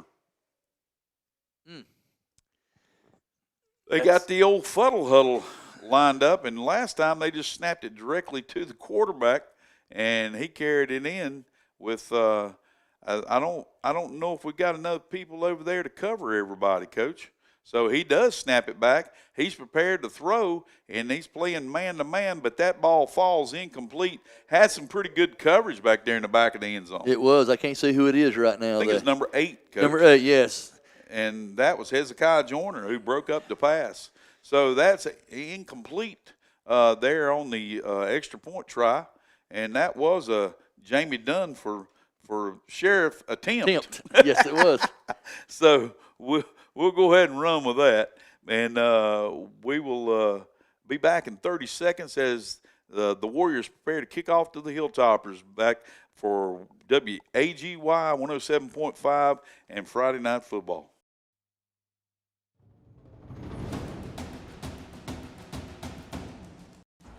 Welcome to McDonald's. May I take your order? Hi, can I get a... Get in the McDonald's. Ooh, can I get a... Yeah, can I get a... Go, Bubba, go! Pick me! No, pick me! Hey, can I get a... 10-piece chicken McNuggets. And what sauce would you like with that? Yeah. Welcome back here as Mario Lopez, number 82, kicks the ball deep to the Hilltoppers, and that ball is picked up by number 3, and he's taken down immediately. That is Avery Smith on the 30-yard line of the Hilltoppers. But he got hit kind of hard. He did, Coach. He was waiting for his wall. The guy coming backside. Yeah, he might have waited a little too long. He did. That is a David Narsh for Dixie Attorney first down. So as the Hilltoppers take over from their own 30-yard line, they can't let that last play bother them. They just need to turn on the heat and keep this offensive purge going. Don't get excited. Just go normal stuff. Do what they're told to do, what they practiced. We got a wing to the left, slot to the right. Ball's handed off inside to who we got it running. That's number 3, Avery Smith, who's in it running back now. And he picked up how many, you think? About 3, Coach, but he got hit pretty hard there. Yep. He's slow getting up. 2nd and 7 for the Hilltoppers. Yeah, he's coming off the game, coming off the field. So we got number 10 coming into the ball game, Elijah Guzman. I'm assuming he's going to go back to the running back position. I think 3 came off, 2 came on. So we have a 2-back set, almost like a power I set from the shotgun. And the ball is handed off inside to number 5, and that is Caleb McIntyre, who goes back across to the right side from the left side, and he picks up, I'm thinking that he's picked up there about a yard short. 7, yeah. So yeah. He picked up 6, and that's going to bring up 3rd and 1. Good eyes, Coach. So let's see if the Hilltoppers can cash it in right here and get another set of downs. Little John's back. He has that set to the right this time, and it's handed off to number 10. Oh, he's in trouble. He's bouncing back, and he lost some yardage that time, and that's going to bring up a 4th down now. About 4. Yeah. I don't think that went the way they were hoping it would go. No. They had the guy stun off the outside that messed everything up. and didn't get him kicked. They were blocking the other guy instead of the guy that's coming up so hard. Well, the best chance he had was to power that on through. Right. He didn't need to try to bounce it or belly back. At the worst, he would have lost a yard. Absolutely. So we've got a 4th and 4, it appears to be, for the Hilltoppers, and they prepared to punt. And they do. That's Short number punt. 33 who kicks the ball up, and it's bouncing around. And the Hilltoppers the only ones around it. That's picked up by number 18, Josh Lawson. He hands it to the official. There it looks like the 42. Coach, the lineman from the Warriors almost been over and touched the ball. I know. I was thinking that coach over there has got to be going crazy. And the receiver back there slapped him upside the head. He got him away. Don't touch it. So as the Warriors take over on their own 42-yard line, that'll be 1st and 10 for West Caldwell. They have a slot to the right and slot to the left, eye back, and he hands off to the eye back. That's number 9, and that is Riker Coley. And Riker Coley, the first time he touched the ball, he carried it the whole distance for a touchdown, dragging about 3 or 4 people, and then he broke free. Coach, that is Daniel Bloom for them. Daniel Bloom? He was on the wrong side. I was on the wrong side, wasn't I? Thank you, Coach. Sorry about Daniel that. Bloom. Sorry about that. No, that's okay.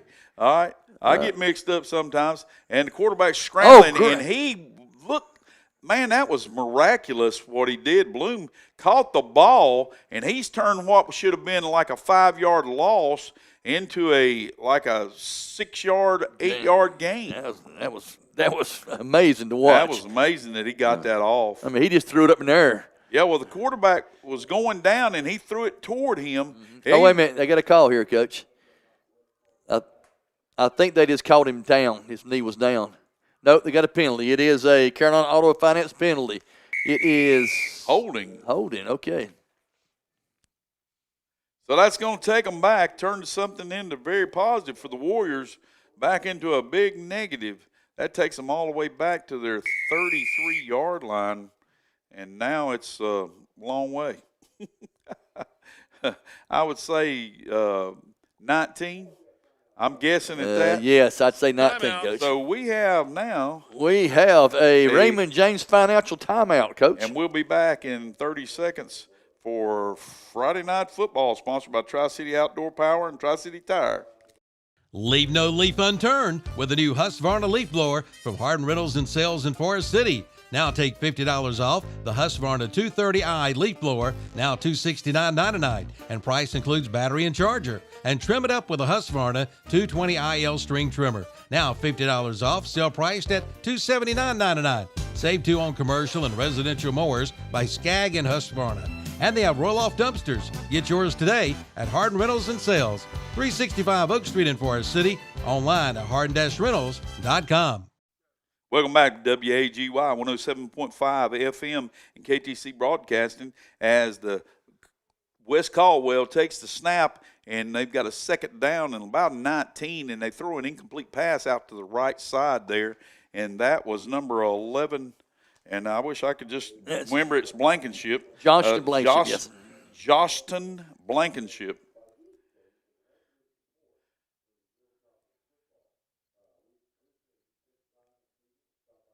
Too much sugar on my brain this week, Coach. I hear you. Must be nice to sit up there in Gatlinburg and Sevierville and take it easy and have a good I week. formation here that we've got. That's looks like Daniel Bloom back at the eye, and he's going to block, and the ball is thrown deep. And actually, that must have been a misread play. Yes. Yeah. Because number 10 broke his route off, and it looked like it was intended for him to go down the sideline. Right. Well, it's probably one of those read calls, you know. Yeah. If he's not got behind him, he turns it up. If he does, he turns the other way. So that brings up a 4th and 19, and it appears that they're going to attempt that punt again. The punter is going back number 15, Nick Calhoun.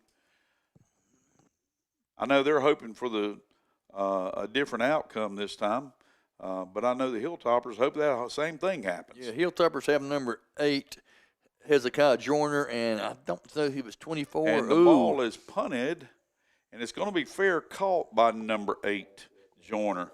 I'm sorry, Hezekiah Joyner. That is Hezekiah Joyner. I'm holding this one, and I want to look at it Coach, all the time. Cooley had that thing blocked, and he backed off of it. I don't know. Yeah, I'm glad he did. Right. Because if he would have missed it and roughed the guy, then that'd give him a first down. Yeah. And, I'd hate to have to face coach after that one. And that is going to be a David Norris for district attorney first down. And the Hilltoppers are taking over at their own 41-yard line. And Little John's back to take the snap, and he does, and he hands off, but he's hit immediately. They're following the pulling guard. Absolutely. And that ball was handed off to number 5, Caleb McIntyre. McIntyre is tackled. They're going to give him forward progress back up to the 40, so that's going to give us a loss of 1 yard. It brings up a 2nd and 11 for the Hilltoppers. Got to block away on the backside if you got a guy pulling, Coach. Well, when you got that going on, sometimes you're going to have to do some play action, or you're going to have to keep reverse or something, because they're flying so fast. And that is a pass out in the flat. It was completed to number 7, Mason Conrad, but obviously his knee was down on the 40-yard line when he caught the ball. I missed that play completely. I thought he was hitting number 5 in the back of the head with it. No, he caught it, but it looks like he had his knee down right there. No call. We have a timeout, and that is a Raymond James financial timeout. And we'll be back in 30 seconds with WAGY 107.5 and KTC Broadcasting. Cole's Carpet and Flooring since 1989 has been family owned and operated, providing affordable quality flooring. Cole's has a huge showroom full of colors and styles, including water-resistant luxury plank vinyl and water-resistant laminate flooring. Quality hardwood by Bruce, carpet by Mohawk and Shaw, all price ranges. Flooring that'll look great for years to come. Cole's offers free quotes and professional installation. 196 Chase I Road, Forest City. Visit Cole's Carpet and Flooring soon. Welcome back to Friday Night Football with Rick and Randy. I'm Ricky Millwood. I'm Randy Page. And we're here at the Hilltop, here at the Palace, as the Hilltoppers have the lead here on the Raymond James scoreboard, 22-14 with 5:48 remaining in the Meeple-Bledo second quarter. And the Hilltoppers have a 3rd and 11, a long 11 here for the Hilltoppers. Slot to both sides. Little John back to throw, and he throws complete to number 8. And that is Hezekiah Joyner, who Joyner takes the ball up to about the 47-yard line. I thought that if he would have turned that ball straight and went north and south, he could have got that first down. Coach, let me tell you this right quick. Right now at the second quarter, East Burke is up 16-7 over East Rutherford. Wow, that's a shocker. That sure is. So here we go with a punt by the Hilltoppers. Lined up, and the ball is kicked. A low runner by number 33 for the Hilltoppers. That is Lim McBreer, who kicks it all the way down to the 22-yard line of the Warriors. That was an ugly punt, but it was effective punt. And it kept it away from the return man, and he got some distance and put them back deeper in the hole. So that is going to be a 1st and 10 for the Warriors as they start out on their own 22-yard line. Hilltoppers have to hold right here. Yes. They can't give away another big score on a long play. It's been the big plays tonight. That's it. Everything's been big plays. And that's Blankenship, number 11, Jostin. And he pitches the ball out to Bloom, and he's carrying the ball. That's a hard runner. Yes. I tell you what, he the way he runs is not exactly like the kid from East Rutherford, but he runs hard when he gets in traffic like the kid from East Rutherford. Coach, we're fixing to start getting some rough stuff. A couple of players just now got good blocks on RS, and they get them clapping in their face. So it's Hopefully it doesn't get ugly, Coach. Referees need to take hold to it. So. Yes, sir. So that's going to bring up a second and appears to be 4. 6-yard gain. Ball's back, and it's handed off to Bloom again. He carries it up inside, across the 30-yard line to maybe the 31. Look like, that's. So that should bring up like a 3rd and 2.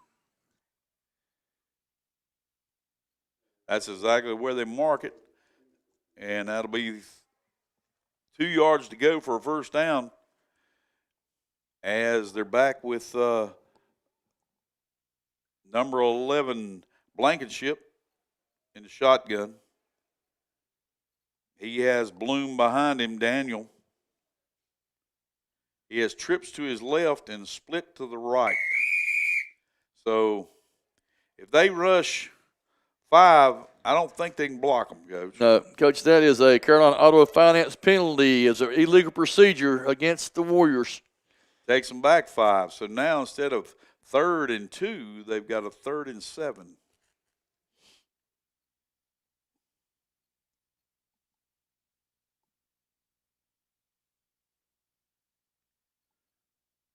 As officials sort this out, I don't know what the discussion is, but they're discussing something. Illegal procedure against the Warriors as they take it back. Yeah, they're trying to explain exactly what the thing that happened that's caused the penalty. So I think that no one really understands. So here we go with a 3rd down now and 7. The box chain crew is not moved an inch. So I think they need to get him squared away. Yeah, he's not moved, yeah. There we go. Something else, wait a minute, something else on top of that. Something else happened. Unsportsmanlike.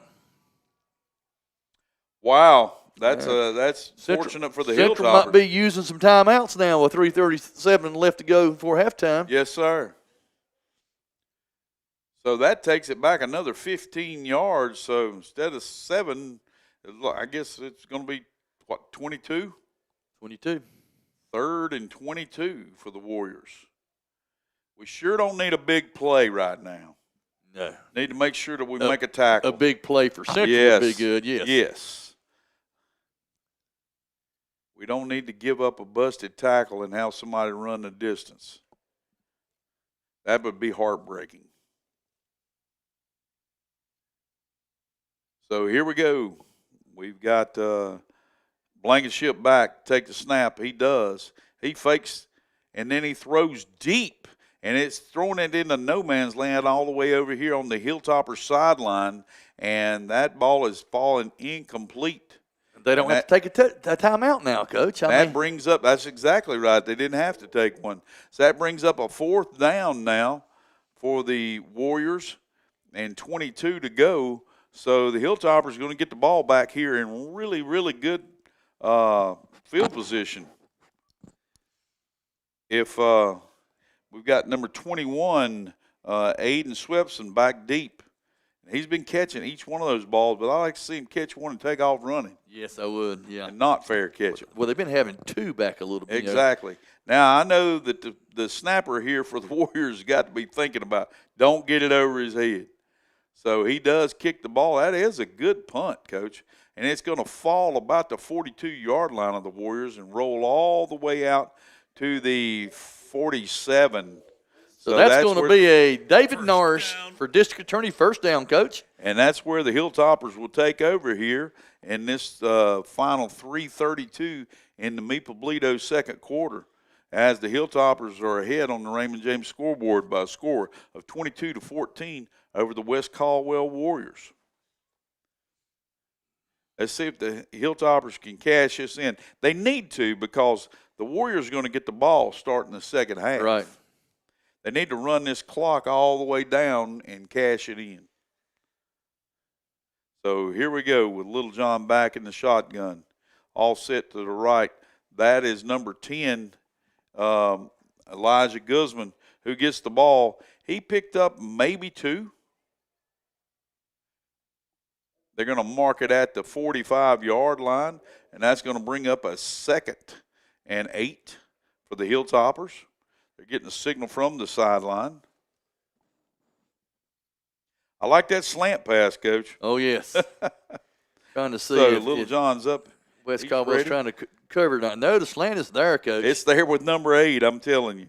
So here we go. He snaps it back. He fakes it, but he keeps it. Little John keeps it, and he carries it almost to the 40. I think it's going to be the 41, maybe where they mark it, or in between 40 and 41. And that's what they do. 41-yard line, so that's going to bring up a 3rd and 4.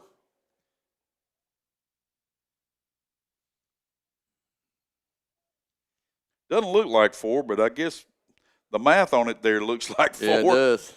So here we go. We got a wing to the right, slot to the right. And that ball's kept by Little John. He carries it inside the 35. He's bounced outside, and he's down inside the 25. But oh, there's another. Oh, they didn't throw it. That looked like a late hit, but they didn't throw the flag on it. But the referee's standing over one right there, Coach. And that's going to be a what? That is going to be a David Norris for district attorney first down. No, oh, that's a flag on the play, Coach. Flag on the play is Carolina Auto Finance penalty. And that's a face mask against the Hilltoppers. I was looking for the flag where he threw him out of bounds at. I didn't see the other flag. That's going to hurt. Yes, sir. So that's going to take the ball back. Interesting to see where they mark it. They're going to mark it back at the 43-yard line. So that's going to be 3, 4, 5, 6. That's going to bring it 3rd and 6 for the Hilltoppers. If he could do the same thing without having a face mask, they could have a first down again. Right. So here we go. Little John back in the shotgun. Now he has off to his right is McIntyre, Caleb McIntyre, number 5. He's back prepared to throw, and he's got a receiver wide open there across the middle, but he overthrew him. That was number 21, Aiden Swepson, who broke on the post pattern. They had 2 receivers that were in the same area, Coach, and that doesn't need to never happen. Nope. Somebody ran the wrong pattern. I mean, the way things took off, it looked like one should be running the post and one should be running the flag. Or the dig across the middle, one of the two, yes. Yep, one of the two. Because the dig would have been wide open if he'd have cut off his hips and they got went back to the inside. Another penalty, Coach. I didn't see that. Wow, I didn't see that either. Penalty. I didn't see that one either. So here we go. That's going to bring it up a 3rd and a long way. It looks like, what, 16? Yes, sir. It was another 10-yard penalty. It must have been a hold. Little John back. He's prepared to throw. He has a little pressure. He's scrambling to his left. He's going to keep it, and he's running all the way inside the 40, and he makes it inside. And that looks like that's going to be a first down. David Norris for district attorney first down. And the other one would have been for the penalty, Coach. Yes, sir. And I'm not so sure he didn't get hit a little late right then, too, Coach. Because I thought he got out of bounds. I've been watching on the inside plays. After they hit, there's a white helmet flying in there late. A little bit of scuffling going on in there. So here we go. 1st and 10 for the Hilltoppers. We got a slot to the right, split to the left, wing to the left. Back offset to the right, and that's number 0 he faked it to. Oh, and gosh. it was, the slant was there to 21 Swepson.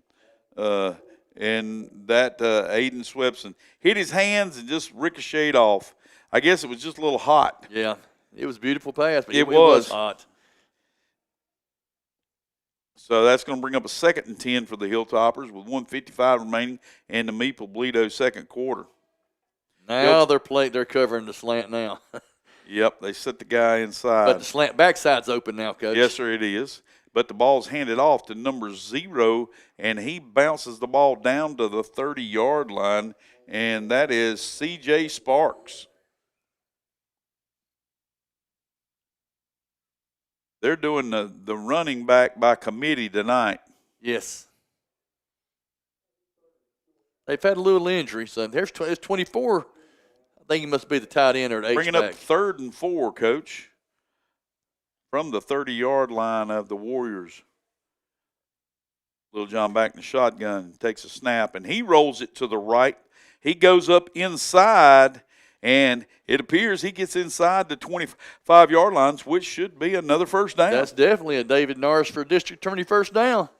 So we bring it down to the 24, and the Hilltoppers with the clock running. So here we go.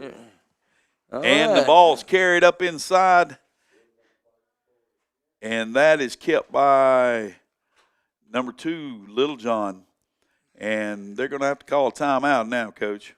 Yeah, I think they got one more after this one, Coach. Yeah. But that is going to be a Carolina, it's going to be a Raymond James financial timeout.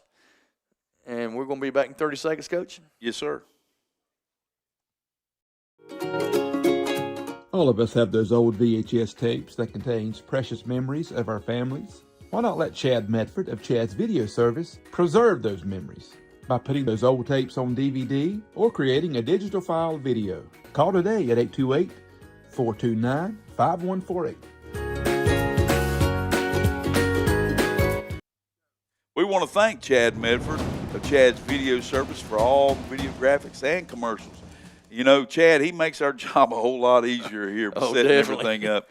And, you know, he does a great job with wedding videography, and he also converts old treasured VHSs, DVDs, and 8 millimeters to a video file so it can be electronically saved and you don't lose those things when the tapes are getting older. So please call Chad at 828-429-5148.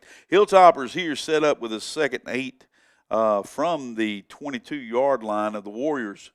They're needing this touchdown right here. And the ball, they've run together, and Little John keeps the ball, but he is met there at the 22-yard line, and appears he doesn't get anything out of that. He was trying to jump pass off of that, Coach, and it was covered. It was, and the bad part about it is they got to hurry because that clock is running. Here we go. Little John back. He takes the ball, and he throws the ball up, and that ball was intended for number 8. And that is Hezekiah Joyner. And Joyner just he kind of got tangled up with the defender, but yet the defender didn't really initiate the contact, and he just couldn't bring it down. So that's got a timeout, and that is a Raymond James Financial timeout. And we'll be back in 30 seconds. The Haunted Pyramids. The Haunted Pyramids in Lawndale will scare the yell out of you. Professional Hollywood special effects, 5 attractions, and escape room. Now open Friday and Saturday night, 7:30 to midnight through November 1st. Check out Dr. Venom's Snake Pit, Carnival of Terror. Admission is $30 per person, $45 VIP for all 5 attractions. Buy a $5 glow necklace, which signals you are fair game to touch and grab. Check Facebook, The Haunted Pyramids, 2745 Tony Road, Lawndale, North Carolina. Welcome back to Hilltopper Land here on 107.5 WAGY. And we're here as the Hilltoppers have a 4th and 8. But that's not the key factor here. There's 33.7 seconds remaining with no timeouts remaining for the Hilltoppers here in the Maple Bledo second quarter. And they are ahead 22-14. But the Warriors get the ball in the second half. So here we go. We have a reverse, and it's coming back, and it looks like a reverse pass, but no, it's going to be kept, and it's going to be. Ooh. Ball is down, but see, it's first down, Coach, and that's going to be they caught him out of bounds, though. That is going to be a David Norris for district attorney first down. At the 10-yard line. No, they're winding it. And they're winding the clock, so they got to go. So he clocked it, and it's down. Coach, between this play here, I want to make sure. Yeah, they got to hurry because they don't have it's not a timeout. Right. Got to remind everybody, we got our halftime show is going to be brought to you by Farm Bureau of Rutherford County. We kind of missed out on that one last week a little bit. So yes, sir. That will be coming at halftime. So here we go. Little John back in the shotgun, and that's number 5, Caleb McIntyre to his right. he hands the ball off to McIntyre, who gets it down to the 5-yard line, and that's got 11 seconds going, and they better hurry and get that ball off, because if they don't, they won't get this play off. Now they've got a 4th down and goal from the 5 coming up. Yes, sir. So it's all or nothing right now. I guess if you wanted to end it that way, that would be the perfect way to do it. You only got time for one more play. Yes, that's true. And you didn't want to give them a chance to score. So here we go. Little John back. And he fakes the handoff and throws a hot pass inside to number 7, Mason Connor, and that's complete for the touchdown. Fountain electric touchdown there, Coach. That was beautiful, Coach. With 0.9 seconds left, how much closer can you get? That pushes the Raymond James scoreboard up to 28 for the Hilltoppers and 14 for the Warriors of West Caldwell. So as they prepare now for the extra point attempt, and we'll see if they can tack on 2 more to make it 30. That's the old slant again, Coach. Yes, sir. It's there. We don't need a penalty, boys. Get ready. Here it goes. Ball's kept by Little John, and he scrambles inside. I do not think he got there. I think they grabbed him up. Jamie Dunn for sure for extra point, and he missed it. So that is no good, and that's going to be with 0.9 seconds remaining in the first half. So if that ball is touched at all, that's going to be the end of the half. I think we'll just stay right here, Coach, because this is probably going to happen pretty quick, and we'll then make a break here at the half. But there's 0.9 seconds remaining in the Meeple-Bledo second quarter, and as the Raymond James scoreboard reads, Hilltoppers, home team, 28. West Caldwell, 14.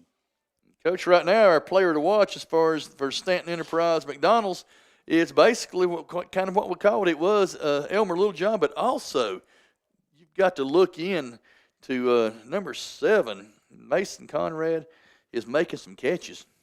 Yes, sir. He has. He has. So we're setting up here, and I'm looking to see who's kicking the ball now. It's not number 8. Nope. No, it's 58, I think. Yeah, 58. Onside That's kick. 58, and that is Connor Henson. Guarantee no run back maybe? By onside Maybe. kick?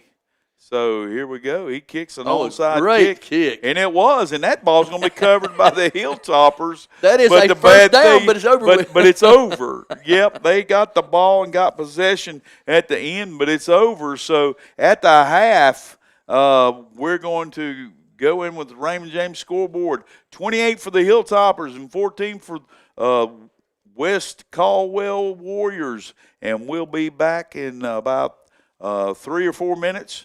And we'll have the halftime show, who is sponsored by the Farm Bureau of Rutherford County. Turn your scrap metal into cash. Visit Allied Metals in Ellenboro. Allied Metals is buying all scrap metal, non-ferrous aluminum cans, and even cars. Allied Metals has a pull-apart area for cars. Give them a call to see if they have the part you need. Check out the small salvage area where items are sold from. Allied Metals buys gold and silver and offers cash for land and homes at top dollar. Very organized and a friendly staff. Turn your scrap into cash at Allied Metals. Check their Facebook page. They're located at 224 Piney Mountain Church Road in Ellenboro. Celebrating 25 years in Forest City, Alliance Insurance Group has a goal to provide their customers with auto, property, motorcycle, business, health, and recreational insurance coverage that meets their needs at affordable prices. Alliance offers pay in person with a drive-through window or pay online or phone. Alliance is in the business of helping people. You'll save money, plus protect and preserve your financial future. See Alliance Insurance Group soon, located behind the mall, 130 Allendale Drive, Forest City. Serving the foothills for over 100 years, S&C Fuel Delivery, formerly Lutz Petroleum, is your reliable source for delivery of diesel, gasoline, propane, lubricants, and heating oil, straight to your tank. Pumps are open to the public for fill-up. Delivery available in North Carolina, South Carolina, Tennessee, Georgia, and Florida. S&C Fuel is locally family-owned and veteran-operated, committed to keeping our community running, trusted by homeowners, farms, and businesses. Office located on Oakland Road in Spindale. Schedule your next delivery with S&C Fuel at 828-286-3419. Just like great teams are built on smart strategy, so are strong financial futures. At Freedom Financial Management, they help families, individuals, and business owners create winning game plans for retirement planning, investments, wealth building, and college savings. Start your winning financial game plan today. Freedom Financial Management. Play smart, live free. See your local financial advisor, Andrew Tisdale, at 269 North Washington Street in Rutherford. Call 828-980-7101 for Freedom Financial Management. What's behind the green door in Forest City? It's the most honest, reliable insurance company in town, Green Insurance. See Ryan Green, an independent broker whose first goal is to provide great customer service and save you money, and lots of it. Green Insurance offers Medicare Part C and D, plus supplemental policies from all the top insurance companies. Green Insurance can help with marketplace plans and calculate tax credits based on your income to save you money at the end of the year. See Ryan soon at Green Insurance, 179 West Main Street in Forest City. Look for the green door. Hey, when it's time to start looking for another vehicle, come and experience the difference and selection at Carolina Auto Finance. We're a family-owned and operated business for over 20 years. When you shop with us, you're not just buying a car, you're joining the family. Whether your credit is great, not so great, or you're just getting started, we've got options for you. We'll work with multiple lenders. We offer gap coverage and warranty contracts because buying a vehicle should feel good today and tomorrow. For honest service, affordable options, come see us at Carolina Auto Finance, where the deals are real and the people are even better. Lowe's Boulevard, Forest City. At Raymond James, we believe in the power of freedom. The freedom to invest in your future, to make choices that align with your goals, and to pursue success with confidence. Experience the freedom to invest, the freedom to make choices, and the freedom to pursue your success with our dedicated team. Contact us today. Raymond James, life well planned. Call Wilson Septic Service for bad smells or slow drains. They're the company with the most experience keeping systems clean and customers happy since 1962. From septic pumping, inspections, repairs, installs, and holding tank rentals. Wilson Septic Service does it all, fast and affordable. Remember, avoid flushing sanitary pads, flushable wipes, know your tank's location, and never build or plant anything on your tank or drain field. Call 828-245-9387. Wilson Septic Service, #1 in the #2 business.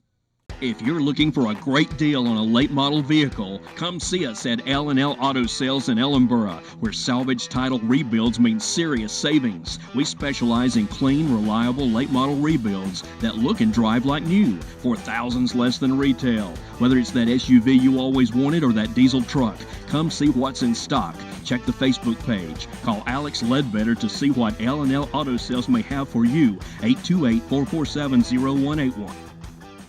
Listen up, folks. Let me give you some good advice. For home building projects, Henson Building Materials in Forest City is where the pros go for a good reason.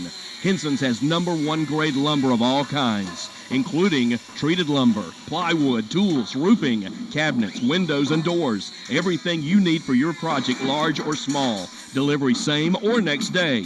Take my advice and go to Henson Building Materials. You'll hit the nail on the head. 177 Duke Street, Forest City. Vote David Norris, District Attorney, March 2026. A Rutherford County native, David Norris has 30 years of legal experience with nearly 23 in the District Attorney's Office as an Assistant DA. David has proven his ability to fight and prosecute difficult cases. David Norris is a veteran of 16 years serving in the U.S. Army. If you believe that our criminal justice system needs change, vote David Norris, District Attorney, March 2026, paid for by David Norris for District Attorney.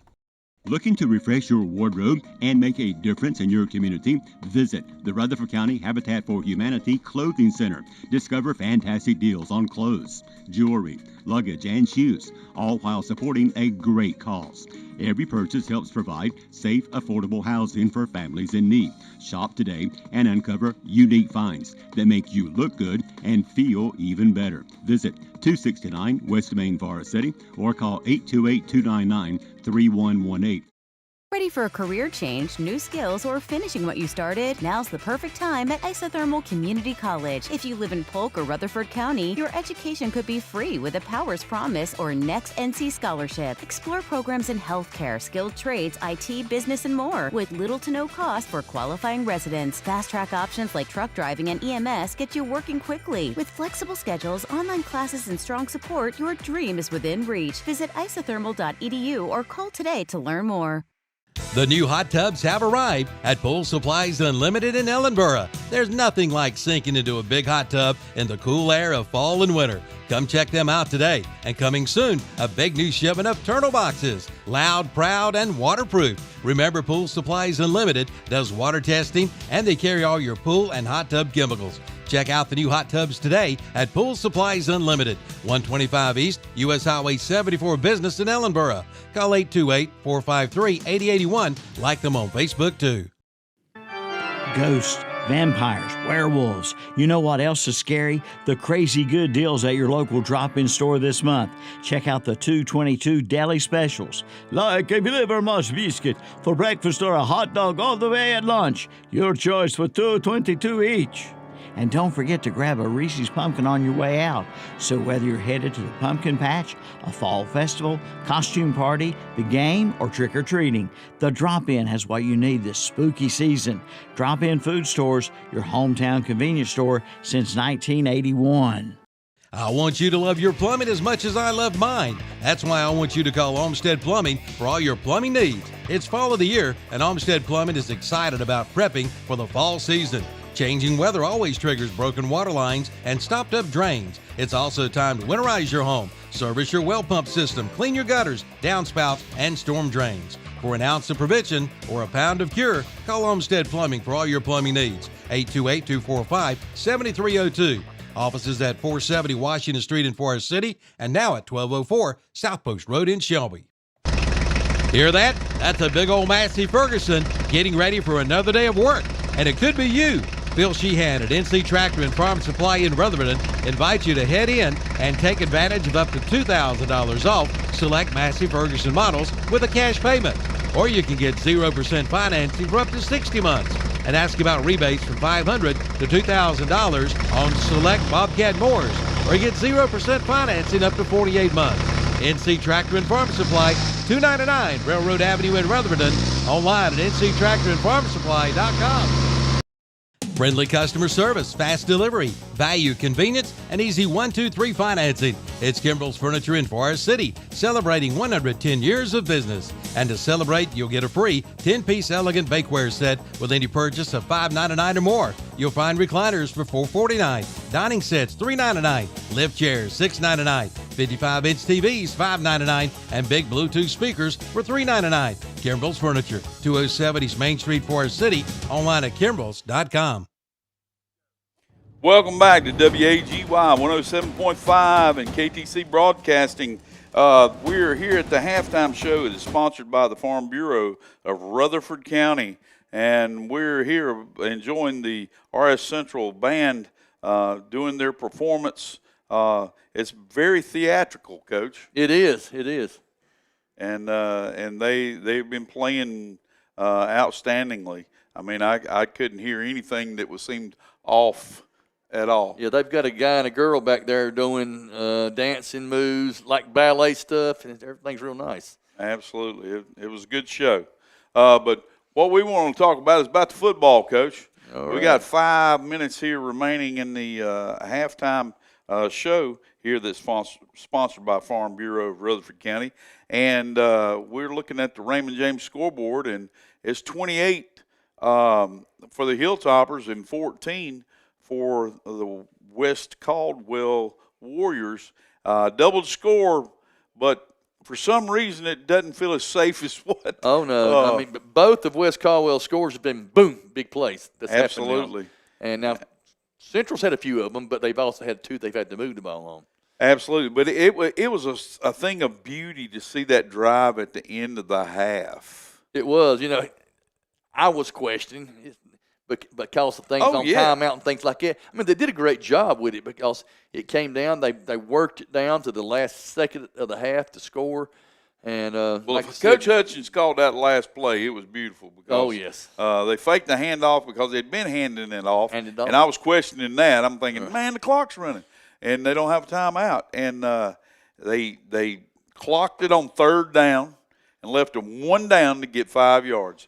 And then when he faked that ball on the belly, because they could have run it from right there, and he faked it on his belly, and then he came up, boom, and hit that slant.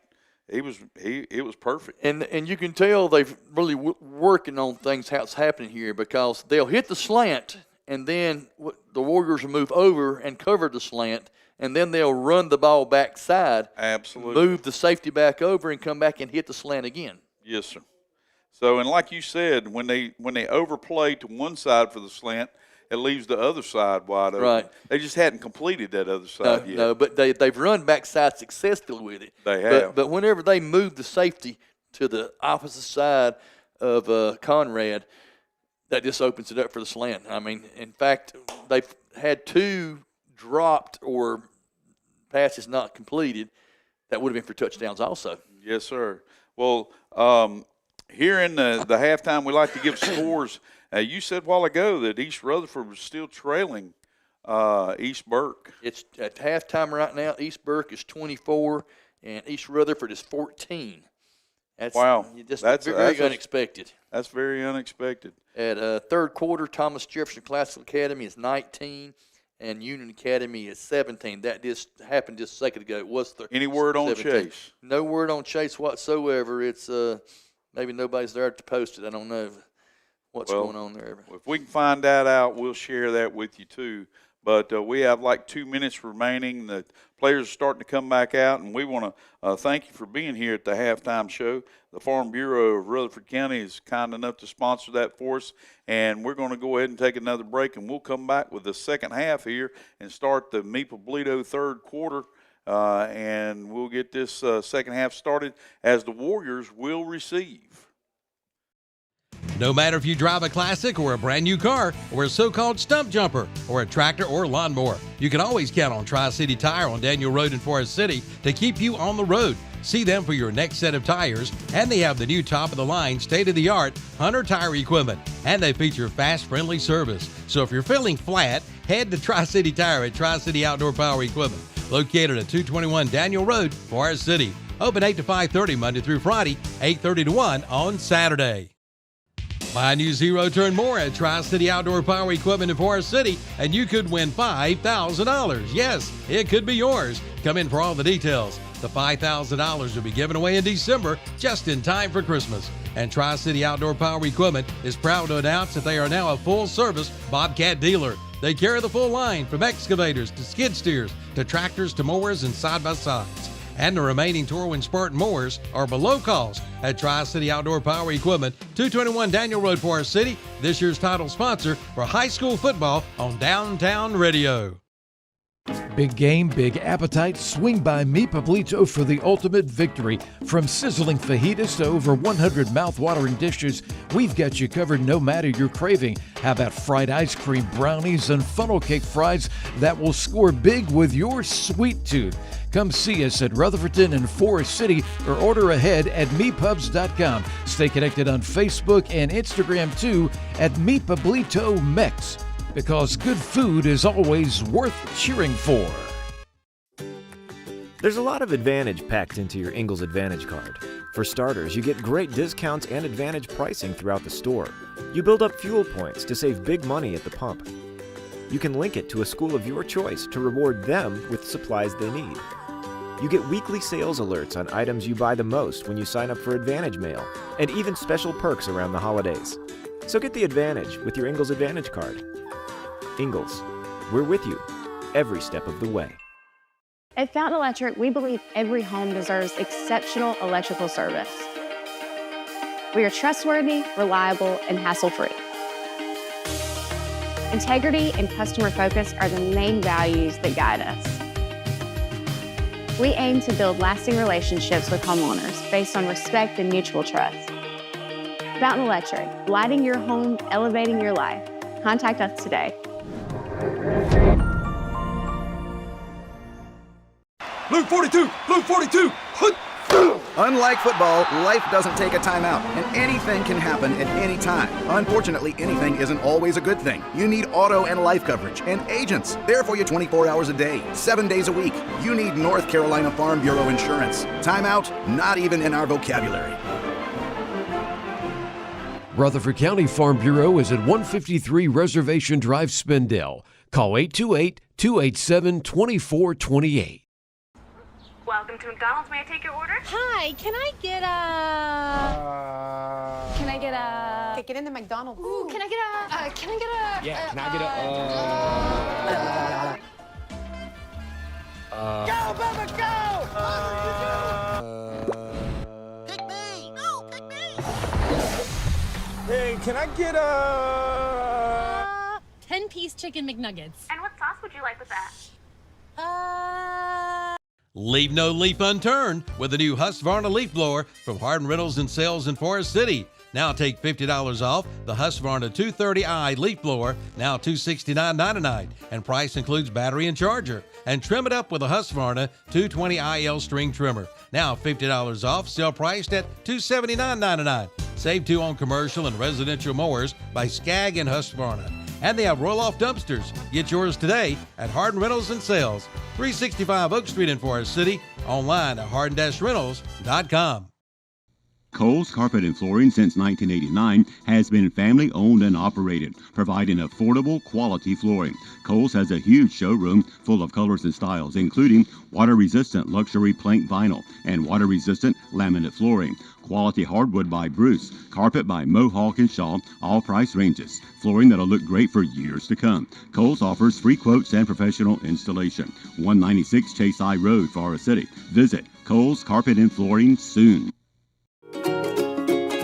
All of us have those old VHS tapes that contains precious memories of our families. Why not let Chad Medford of Chad's Video Service preserve those memories by putting those old tapes on DVD or creating a digital file video? Call today at 828-429-5148.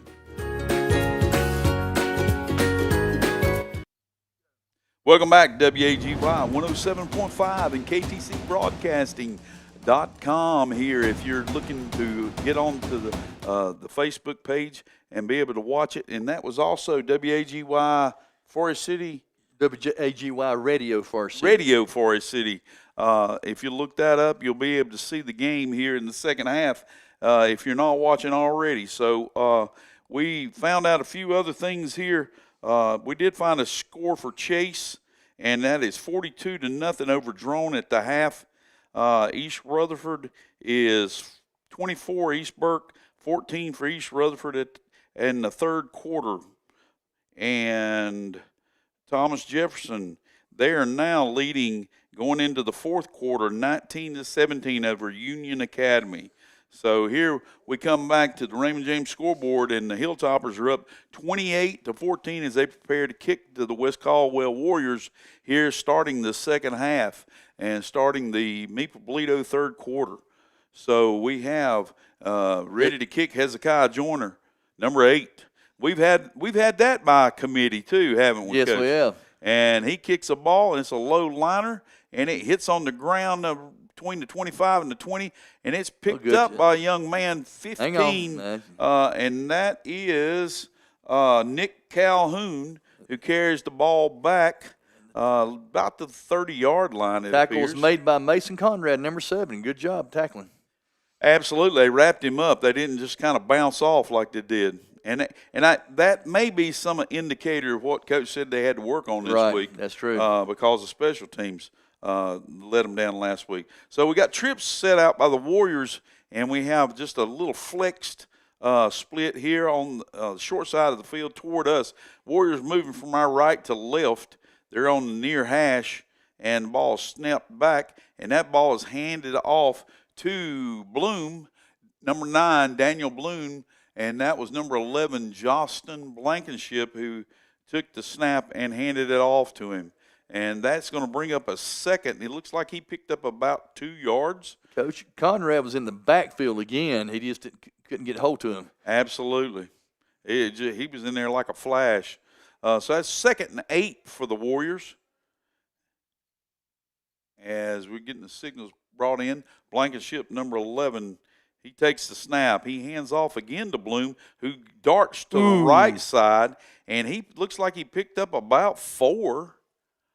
Before he was hit really hard. Was that number 5 that hit him right there? I think it looks like it was, Coach. He hit him right in the sternum. Caleb McIntyre hit him hard and took him down. So that's going to bring up a 3rd and 3, it appears to be. Like McIntyre's got a stinger, too. He's shaking his left arm. Yeah, he'll be all right. Shake it off. All right. Blankenship back from the I formation. That ball is faked, and now he's going to roll to his right, but he's getting pressured by number 7, Mason Connor. And he he got in his face in a hurry, and he made him throw the ball and had to get it out of bounds over on the right side toward his own bench. And now that's going to bring up a 4th down. Decision time for the Warriors. They're now turning. They've got an extra bunch on the field, and they're turning to look at the coach. What do you want to do? Coach, I'm telling you what. The Little John's doing a great job, but there again, the more I talk about Mason Connor on defense and offense, Yes, sir. He's having a good game tonight. So they're lined up to kick the ball away with a 4th and 3. And the ball bounces and gets away, and now he's going to attempt to kick it, and he does get it off. And the ball bounces on the 50-yard line and takes a Warrior roll, a big one. It's about a 16-yard roll. Takes it back to the 34-yard line of the Hilltoppers, where they will take over 1st and 10. And that's a David Norris for District Attorney, 1st down. And the Hilltoppers will bring the offense back on, and that's going to bring Little John back out. That's Elmer Littlejohn, number 2, and we'll have to see who, because it's been running back by committee also. Is that number 2, Coach? I can't know. Or is that 21? I can't tell. 2's the quarterback. I know. So that ball's handed off number 5, and that number 5 is actually Caleb McIntyre. He carries the ball for about a 2-yard gain, it appears, which it's going to bring up a 2nd and 8 for the Hilltoppers. Right. You know, when I say this, Coach, you could take some time off to score, but the Hilltoppers don't normally do that. They go for big ball. I know.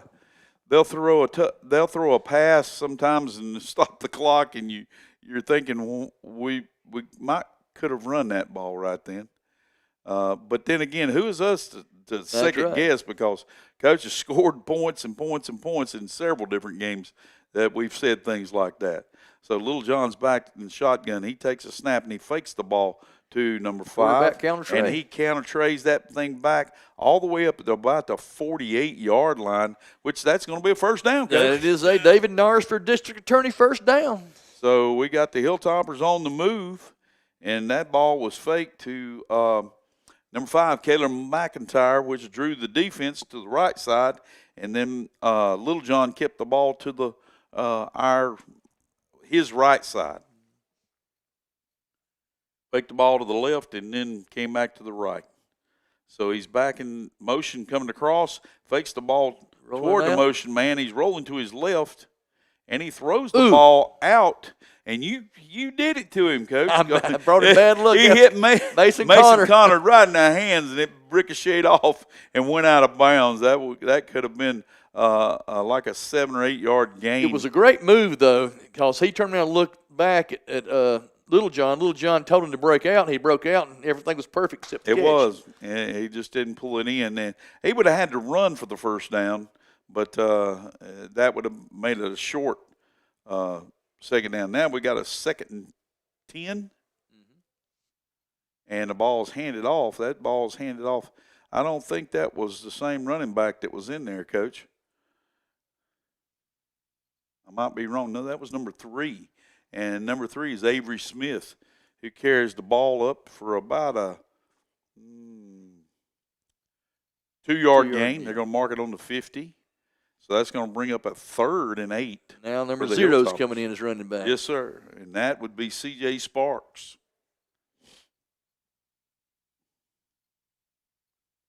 So we're going to see here what the coach has got up his sleeve. Little John set back. Sparks is set to his right.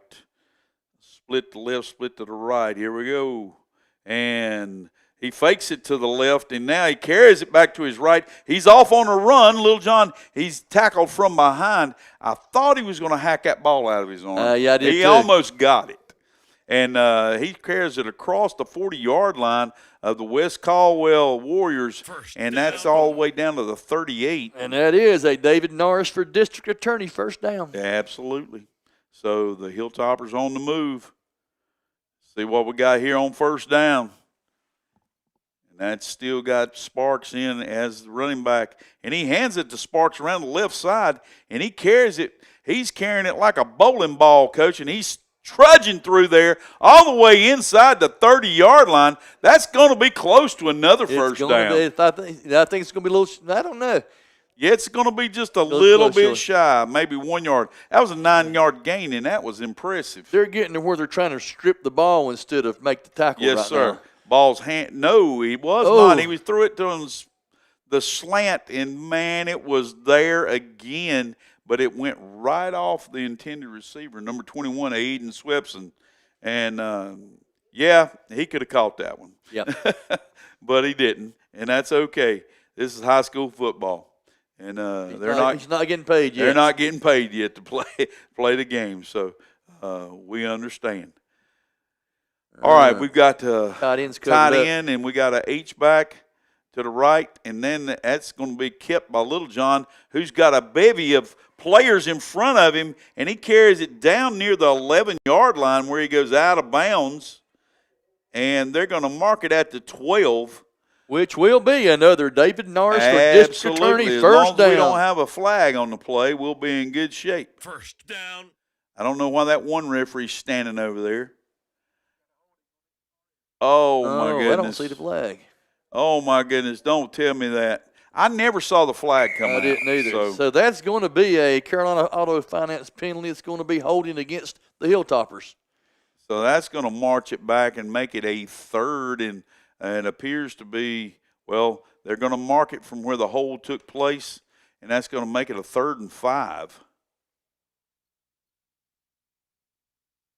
Still striking distance to be able to get that first down. Oh, yes. And I believe they're probably in 4-down territory.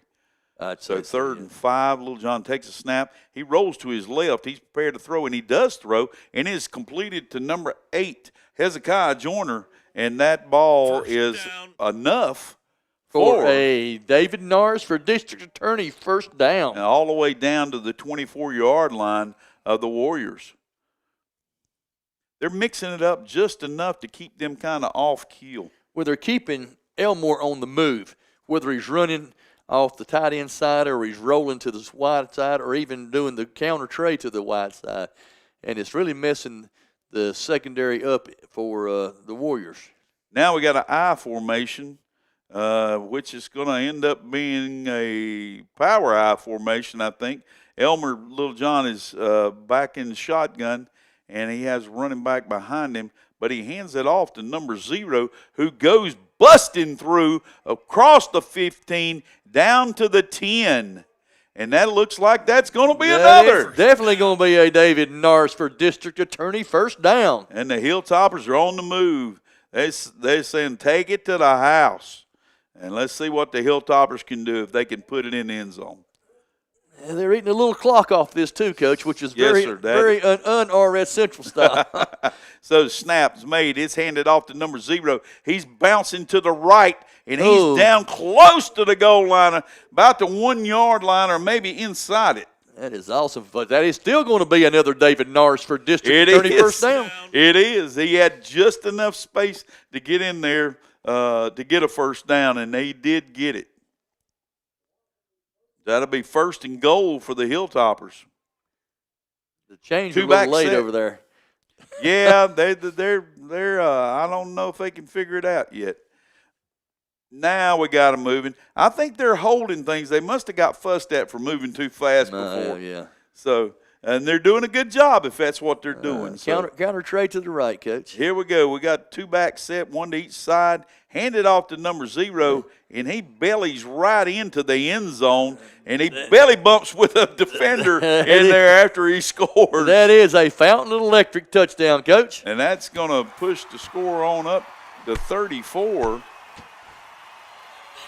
34 for the Hilltoppers on the Raymond James scoreboard, and 14 for the visiting West Caldwell Warriors. As the Hilltoppers prepare for their 2-point attempt.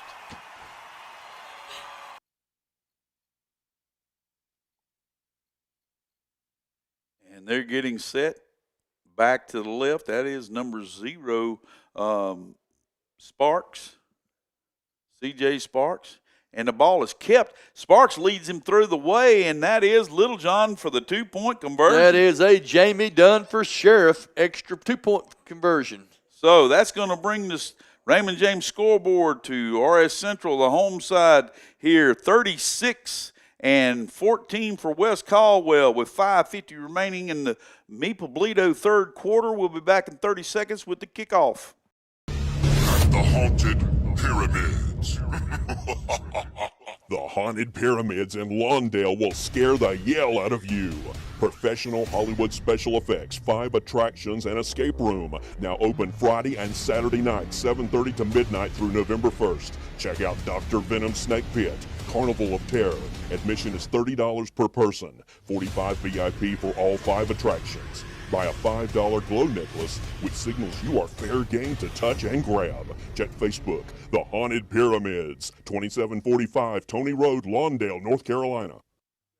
Welcome back to WAGY 107.5 FM here at the Hilltop. We're here at the Palace with the Hilltoppers leading 36-14 on the Raymond James scoreboard. We have number 8, Hezekiah Joyner, kicking off, and he kicks it deep. He kicks it inside the 20, and it gets by the return man, rolls all the way back to the 6-yard line, and now he's coming up the right side, and he's dragging a Hilltopper all the way across the 25, looks like maybe the 28-yard line.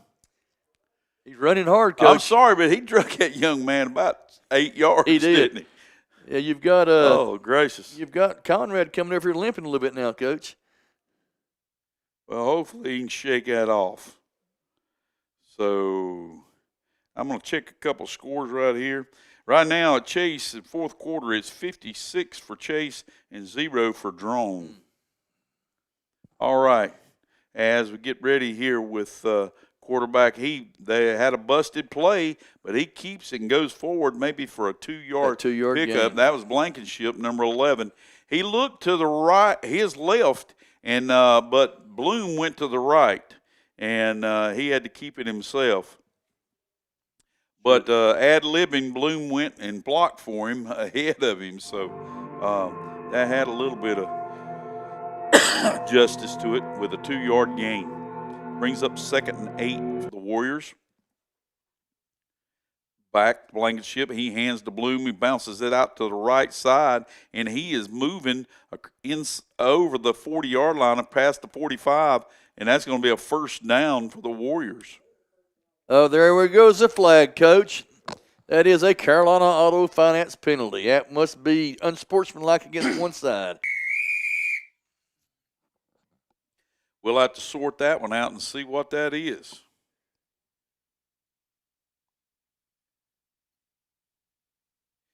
As it is in the third quarter, East Rutherford 30, East Burke 24 now. They changed that around. That is a personal foul against the Warriors, so that'll back it on up. Let's see if that changes it from a first down to it should stay on first down. It should be first down because it was after the play. Well, I know those guys. That was holding. Holding, okay, I'm sorry. So then that will take it back. Yeah, it'll be second down then, yep.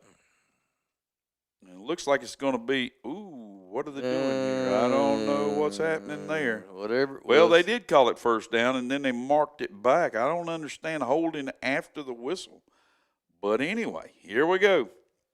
Ball is handed off again to Bloom, and he's trying to repeat the same play. He picks up about 4, I would say. Yeah, but that was about 12 less than last time. Yep, you're right. So that's going to bring up a 2nd and 6 for the Warriors.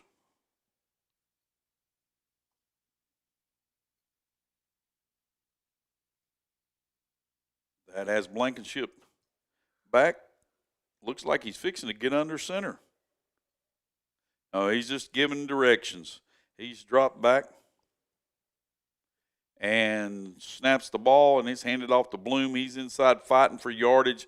He looks to have gotten 2 yards, and then that's going to bring up a 3rd and 4 for the Warriors. I see here now, Coach, Thomas Jefferson in the 4th quarter, Union Academy 31, Thomas Jefferson 19. And like I said, our score is 36 for the Hilltoppers, 14 for West Caldwell from the Raymond James scoreboard. So we've got 3 of the county teams that are winning right now, and we want to keep it that way. We hate that Thomas Jefferson couldn't be in that favorable situation. That was another big play, Coach, by Mason Conrad in the backfield. Absolutely, Coach. He's been all over the field on defense. That's going to be a big loss there, and bringing up a 4th down, depending on where they mark it. They mark it back to make it a 4th and 8. I'm guessing at that one just a little bit. It might be 7.5, but we're gonna say 4th and 8, and they're gonna go for it here. 4 down territory, and the ball is back. And now the quarterback's in the scramble, and he is sacked. And the ball comes out and rolls out of bounds at the 25-yard line. Who was that, Coach? Mikael Jennings, number 24. Yes, sir. So that's a big play. The Hilltoppers are going to take over from the Warriors' 25-yard line. They can start making some impact right here. If they can drive this one down and score, Coach. Right, yeah, they can make it very, very tough. Yes, to be able to come back. Yes. You could tell that they were playing with a lot of determination, but you'll also be able to tell how if the Hilltoppers can score right here, right, and score 8, that's gonna make a difference. And we'll have to see how West Caldwell handles that. What are they? They've not moved the chains or nothing.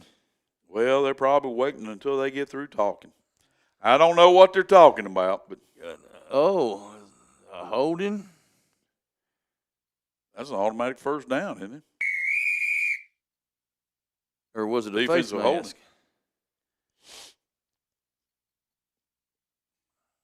It's gonna be 4th down still because it had to be during the play, unless it was holding.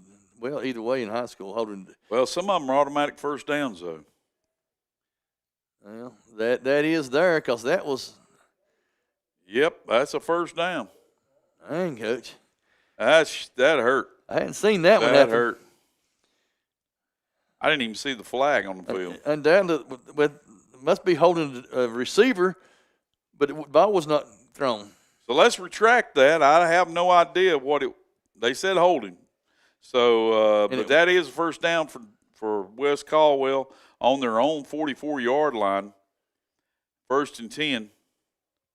As they get ready, Blankenship tosses the ball out to Bloom, and he's carrying it around the left side, and he's met by like 3 Hilltoppers, and he's slammed to the ground. He may have lost about a yard right there, Coach. And, Coach, again, the first man there was Mason Conrad. That's it. That's it. He was on the ball. He's had at least 4 or 5 tackles behind the line, and probably more than that, to be honest with you. And actually, you lost 2 yards on that play.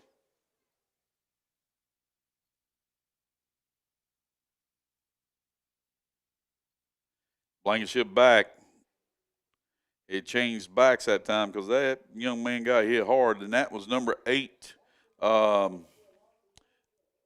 Xavier Ferguson. He lost yardage on that play too. I think that last play woke up the Hilltoppers a little bit. So they're all the way back to their own 40-yard line, and that's going to bring up a 3rd and 14 for the Warriors here with 1:39 remaining in the Meepo-Toledo third quarter. Raymond James scoreboard says 36 for the Hilltoppers and 14 for the Warriors. Snap back to Blankenship. He's prepared to throw, and he does throw it deep, and he's throwing it out there. Great defense. I think we got away with one there, Coach. He had his hand on him. He did. He had his hand on him. I saw a little stretch on the jersey, too. Did you? Yes, sir. His collar was like this. Okay. Oh, I didn't have that angle. I was afraid that flag was going to come flying out. But it was a great play on the ball. And, I mean, he kept his eye on the ball. I think is what saved his life right there. Right. Because he was playing the ball and not the receiver. That brings up a 4th down, but it appears that the Warriors are going to go for it anyway. So here we go. Snaps back. He fakes like he's going to the left, and he's going to throw it deep again to the right. And that should have been a pass interference the other way. Actually, a little push off. I guess they letting him get away with that too. So that was completed to number 4, Jaden Quisenberry, and that is a 1st down for the Warriors.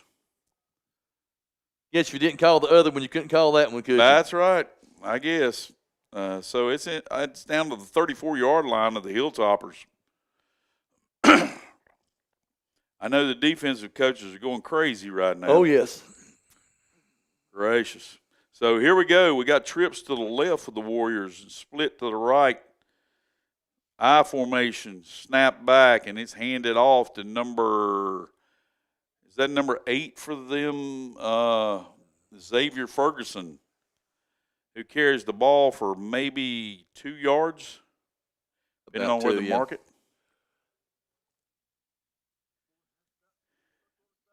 Bring it up 2nd and 8. Probably let the clock run out here, Coach. It's down to 25. Don't know what they'll do yet. If that's me, I'm not. But anyway, they're not me.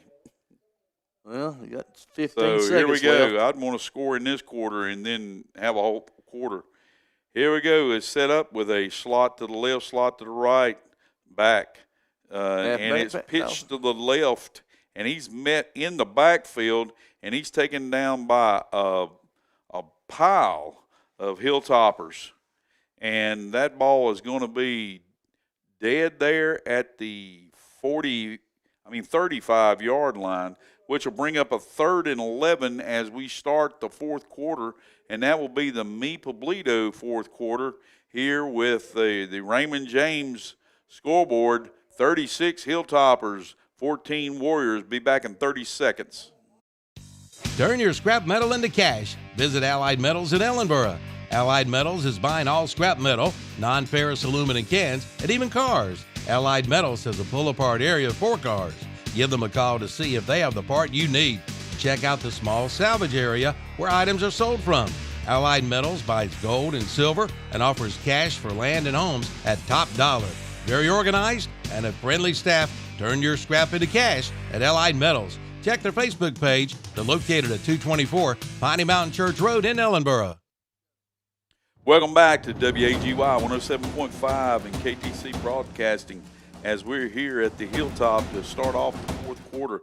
12 minutes remaining in the game, and that's going to be the Meepo-Toledo 4th quarter here that as we're looking at the Raymond James scoreboard, 36 in favor of the hometown Hilltoppers, and the visitors, the West Caldwell Warriors, have 14, but they are driving. And they are down to the 35-yard line of the Hilltoppers, which is going to bring up a 3rd and 11. Coach, I want to go ahead and make an apology here for Mason Connard's family. I've been calling him Conrad instead of Connard, but typographical error in my eyes it looked like, but it is Mason Connard. It's all good, Coach. I do it all the time. So here we go. Blankenship back to throw, and he does throw across, complete to number 4 across the inside. And that young man, Coach, caught the ball and streaked all the way down to the 2-yard line. I don't know why he stepped out of bounds. I don't either. He wasn't pushed out. No, he wasn't. If he could have just leaned back into the right, he could have scored. But that's going to bring a first down and goal to go from the 2. That was completed to number 4, who was Jaden Quisenberry.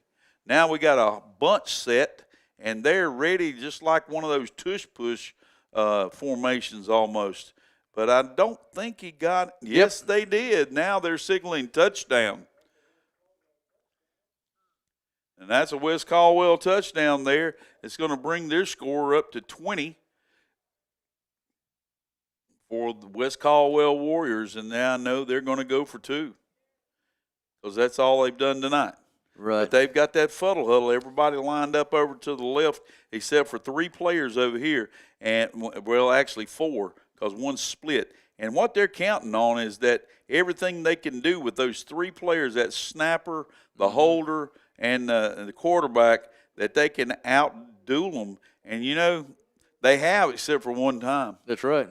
Yeah, and they did score. Well, you've got to have an extra person. And that is Jamie Dunn for Jamie Dunn for 2-point conversion. Sheriff 2-point conversion. So that's now going to bring the Raymond James scoreboard to 36 for the Hilltoppers and 22 for the Warriors.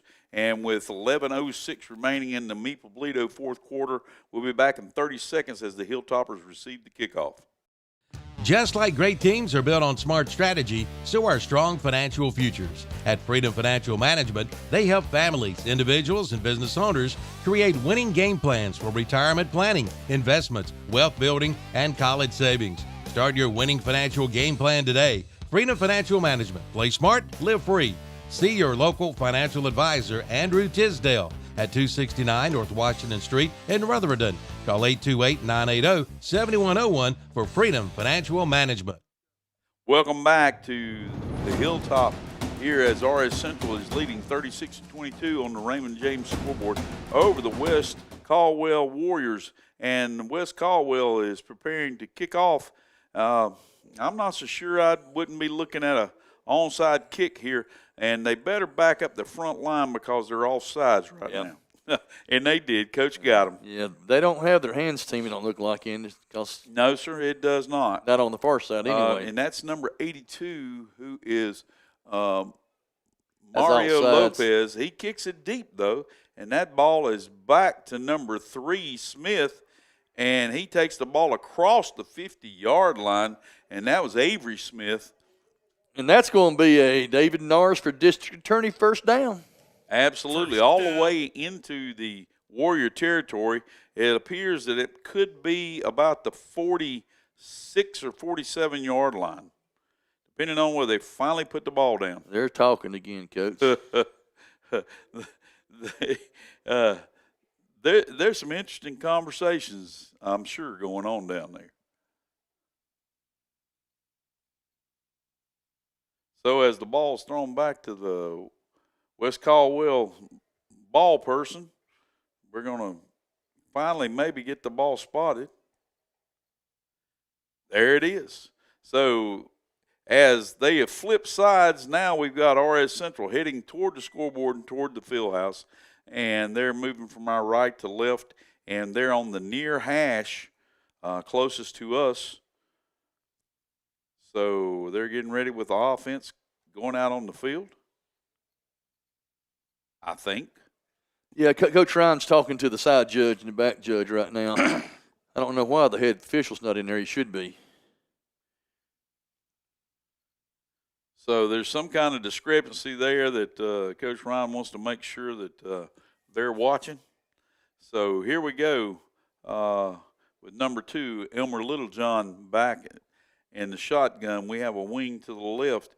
Running back number 0, C.J. Sparks is in the backfield. We have a Raymond James financial timeout for West Caldwell. So we'll be back in 30 seconds with football Friday night and Rick and Randy. Serving the foothills for over 100 years, S&C Fuel Delivery, formerly Lutz Petroleum, is your reliable source for delivery of diesel, gasoline, propane, lubricants, and heating oil, straight to your tank. Pumps are open to the public for fill-up. Delivery available in North Carolina, South Carolina, Tennessee, Georgia, and Florida. S&C Fuel is locally family-owned and veteran-operated, committed to keeping our community running, trusted by homeowners, farms, and businesses. Office located on Oakland Road in Spindale. Schedule your next delivery with S&C Fuel at 828-286-3419. Welcome back to WAGY 107.5 with Rick and Randy here for Friday Night Football. And we have the RS Central Hilltoppers in Warrior territory here at their 47-yard line.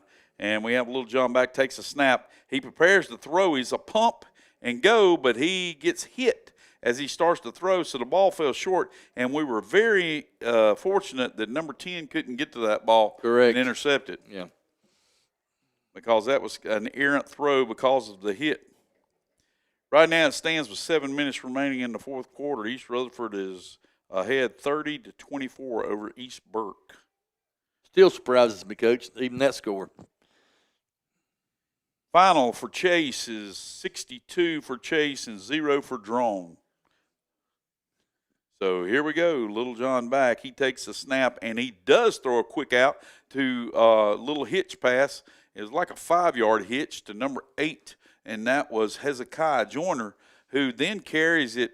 Looks like another first down, It is, Coach. That is another David Norris for District Attorney first down. All the way up to the 35-yard line, inside the 40 down to the 35-yard line of the Warriors. So Hilltoppers are trying to respond.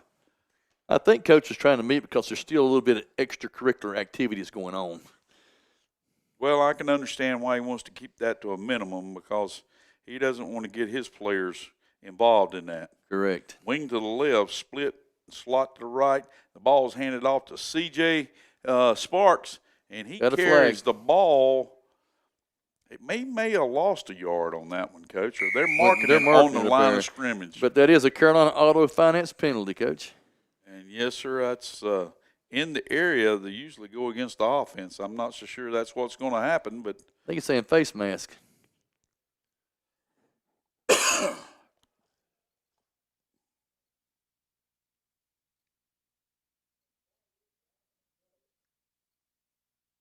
we still don't have a signal, so we don't have any idea. Personal Personal foul, face face mask. That's it. That is face mask, Coach. You were right. And that's against West Caldwell. So we're going to take that one 15 yards closer. That can take it all the way down to the 20-yard line. And that will be another David Norris for District Attorney first down. And so the Hilltoppers are in business now. They're knocking on the door of the red zone. Little John's up, running back. C.J. Sparks to his left, wing back to the left, split and a slot to the right.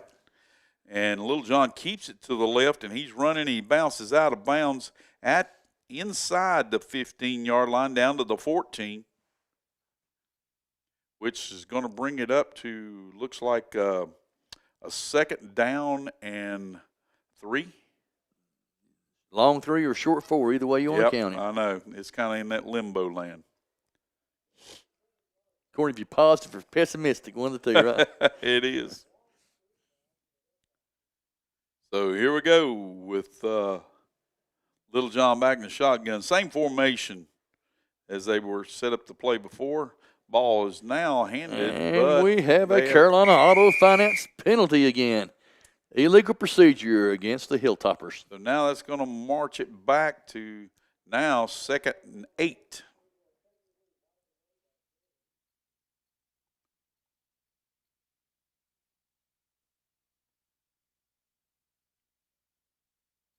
Little John back.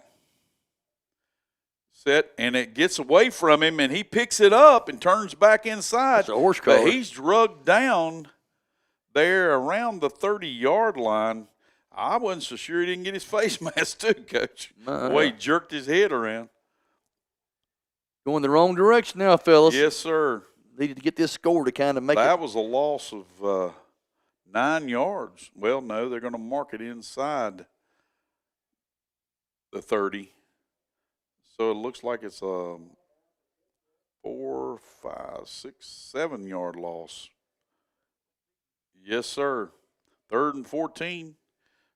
Little John rolls to his right, and he's going to throw, and he throws the ball, but it is incomplete. Ball was intended for number 8, Hezekiah Joyner. That's a good thrown ball on the run, Coach. It really was. And you know, in the pros and in college, you see that ball caught because it's low. Nobody else can get it except the receiver. That's what it was. Nobody could catch it except for the receiver, and that's it. So that's bringing up a 4th down here. Interesting decision here. We're going to go for it. It wouldn't be a bad idea to do a quick kick. Pooch punt, yep. And let them go down and cover it inside the 20. Ball's back. He prepares to throw. Little John does throw, and he throws it short. and the man covering grabbed a hold of number 21 trying to get back, but I guess they didn't think it was bad enough. It fell short, and that means that the Warriors will take over at their own 28-yard line at 1st and 10 with 9:28 remaining in the Maple Polito fourth quarter, and that will be with 36-22 favor of the Hilltoppers over the Warriors on the Raymond James scoreboard. It would have been nice to get the 3-score separation instead of 2. It would have been. It would have been. That would have taken away a lot of incentive. So here we go. Ball's handed off. That's handed off to Bloom inside. He is out across the 30-yard line. Looks like they're going to mark it on the 31. And that's going to be a 3-yard gain. Brings up a 2nd and 7 for the Warriors. Both teams have been plagued with penalties here with their own offense here in this half. So Blankenship, number 11, back, take quarterback snap, and he does. He hands off to Bloom again across the left side, and he's about to break free. Goes all the way across the 45-yard line down to, looks like the 47. Nope, they're going to mark it on the 46. And that's going to be a 1st and 10, though, for the Warriors. Thing can't happen. They can't let them score in a hurry. No. No, it needs to be less than 3 minutes to go if they do score. So here we go. Hilltoppers on defense. 1st and 10. There Bloom. he comes again. And that was number 7, Mason Connor. Connor. He shot through and hit the running back just right after he got the ball and took him down for a 3-yard loss. Huge play for the Hilltoppers. Now they need another one like that. Yeah, keeping the clock running and making them go backwards. Well, I mean, they need to tackle like that. Oh, yes. I mean, like I say, when you hit them, you don't, because you lay down, they don't lay down. You got to drive them down. Here we go, up, quick pass, and guess what? That's number 24, Mikael Jennings gets a hand on the quick hitch pass out to the side. It looked like maybe a bubble screen or something like that, and knocked the ball down. He tipped it. That was awful close to being backwards too, Coach. Yeah, it was. So it's going to be. I think they misplaced the mark. I don't know. I think it just dropped it back a yard. Yeah, he's going to move it back up. Well, the yard down marker was moving back and forth. Too. Yeah, he's moved too. So it's all right. It's all right. We'll get it straight. Now he's got to move back. So here we go. We got Blankenship back in the shotgun. Bloom behind him. He's back and fakes it. Bloom blocks for him. He's throwing it up to number 4, actually. Ooh. But I'm not sure. That is a flag on the play. That is a Carolina Ottawa Finance penalty. I don't understand what it was. And they call pass interference against the Hilltoppers. I really wasn't sure who that ball was thrown to. I mean. Yeah, well, where they threw it at was, I'm not going to say the number, but the guy was leaving. He stuck his arm out, but he couldn't get him. He missed him. So that's going to turn that into a first down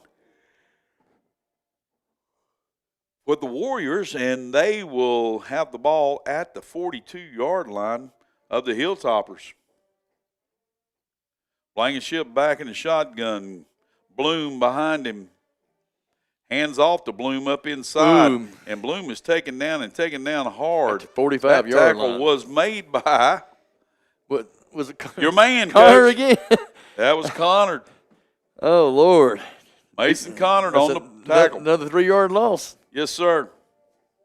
He's had a big game tonight, Coach. Big I game. mean, like you said, we kind of put the thing man to watch was on Little John, which he has performed well tonight. Done well. But Connor's been showing out, too, on defense. Both sides. Yeah, both sides. Yes, he has. He's caught about 4 of those slants. Absolutely.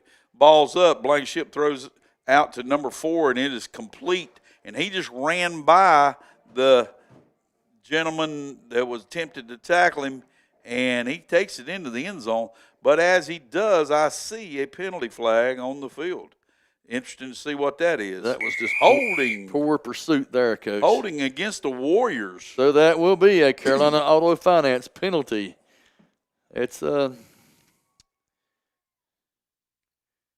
Yeah, that was bad angle. Yes. and bad tackle.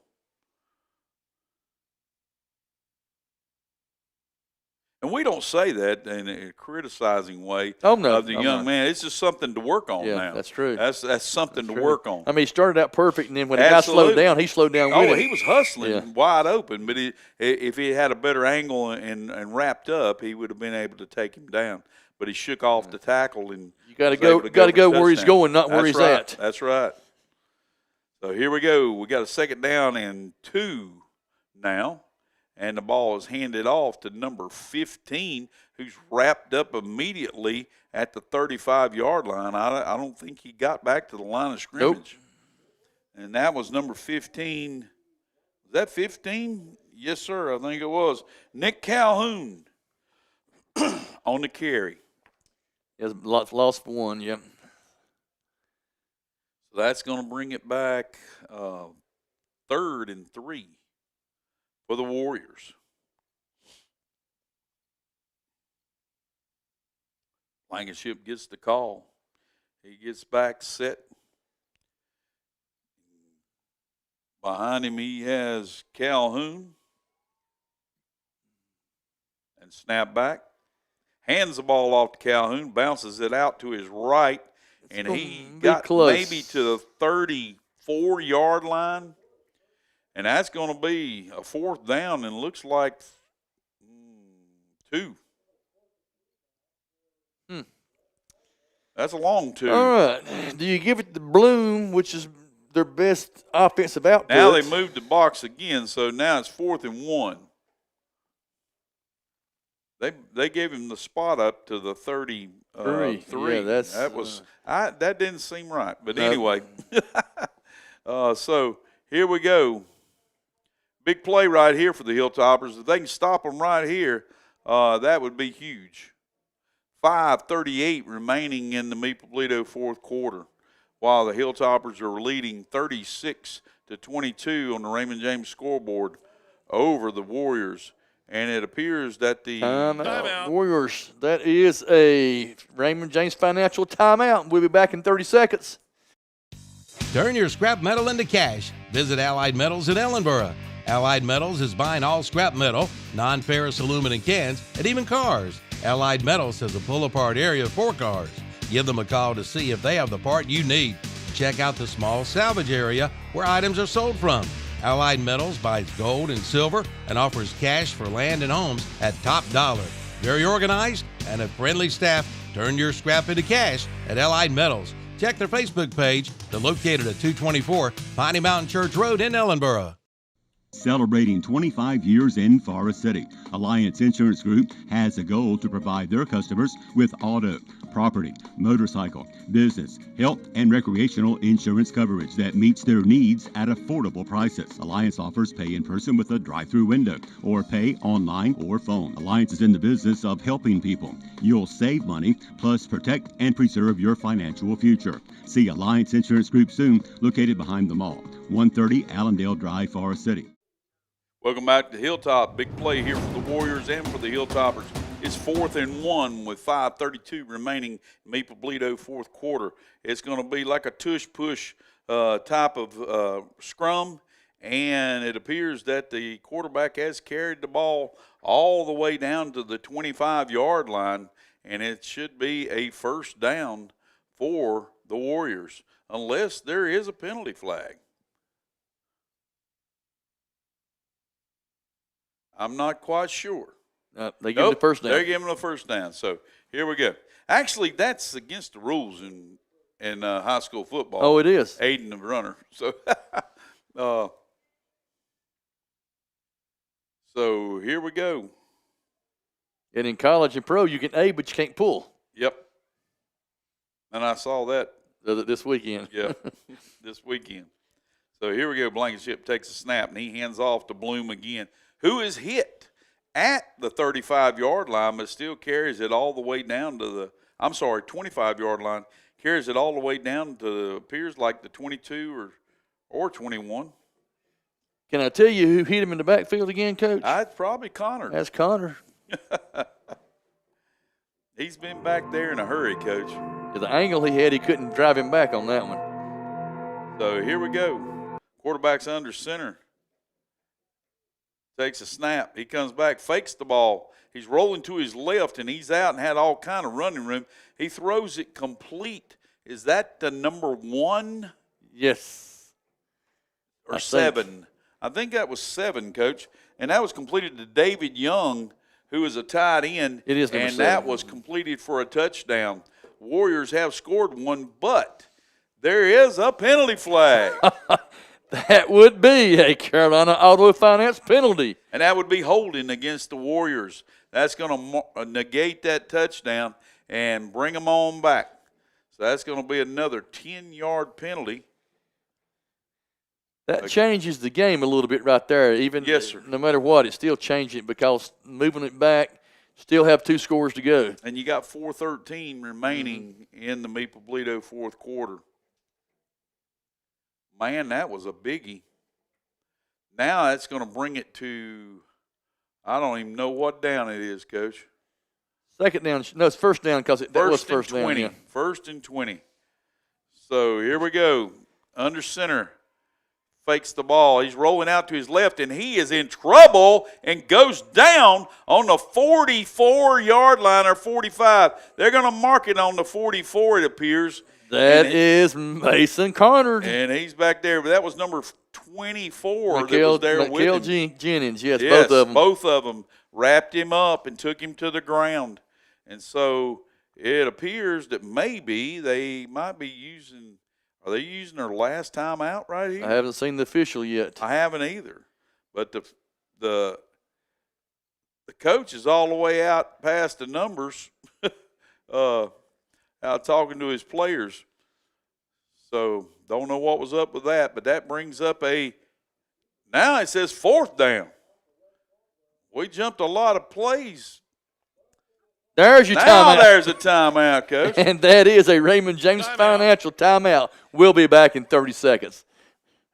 Ready for a career change, new skills, or finishing what you started? Now's the perfect time at Isothermal Community College. If you live in Polk or Rutherford County, your education could be free with a Powers Promise or Next NC Scholarship. Explore programs in healthcare, skilled trades, IT, business, and more with little to no cost for qualifying residents. Fast-track options like truck driving and EMS get you working quickly. With flexible schedules, online classes, and strong support, your dream is within reach. Visit isothermal.edu or call today to learn more.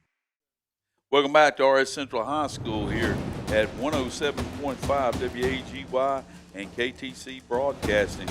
We're here at the Hilltop at the Palace, and we have a timeout that had just been called by Wes Caldwell. I did see another flag go up in the air after that, I don't know if the official just picked it up and waved that off or what, but maybe we'll get an explanation about that here in just a few seconds. There are 3 minutes and 21 seconds remaining in the Meeple-Bledo fourth quarter, and the Raymond James scoreboard still is 36 for the Hilltopper, 22 for the West Caldwell Warriors.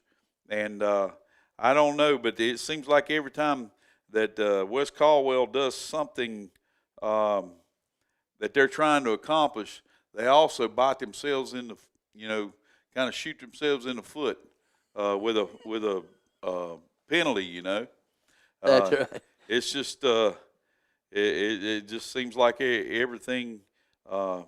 Then when they get over on the sideline, I don't know what's being said. I don't know.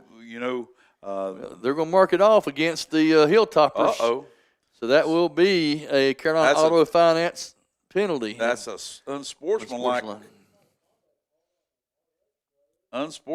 and that's going to take it back to now 13 yards to go with a first down. RS can't get into this stuff as far as talking back and forth. They've got to finish up with the players healthy. How do you go from fourth down to first down? I don't know. Here we go with number 10 now with the football, and he's back ready to throw, and he's hit as he throws, and it falls incomplete. Now they went back to fourth down again. Yeah, I'm not so sure what down it is, Coach. Now it's back to first down again. First down. So did the Hilltoppers just get the ball? Yes, that's going to be okay. David Norris for district attorney first down.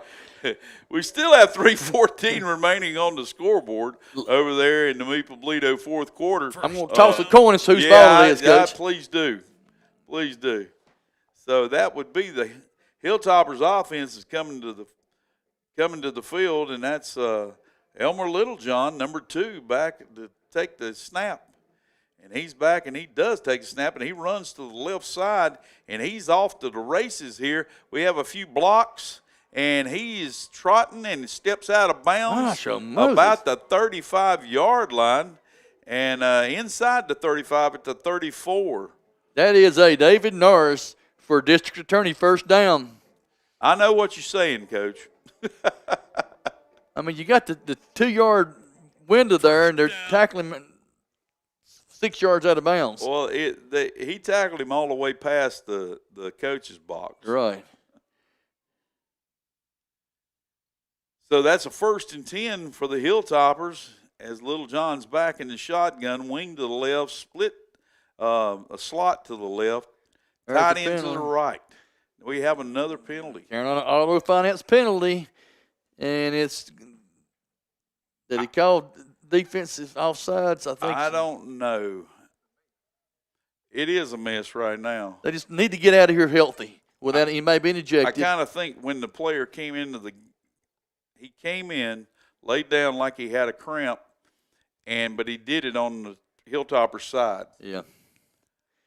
So here we go. Littlejohn takes a snap. He hands the ball off to C.J. Sparks.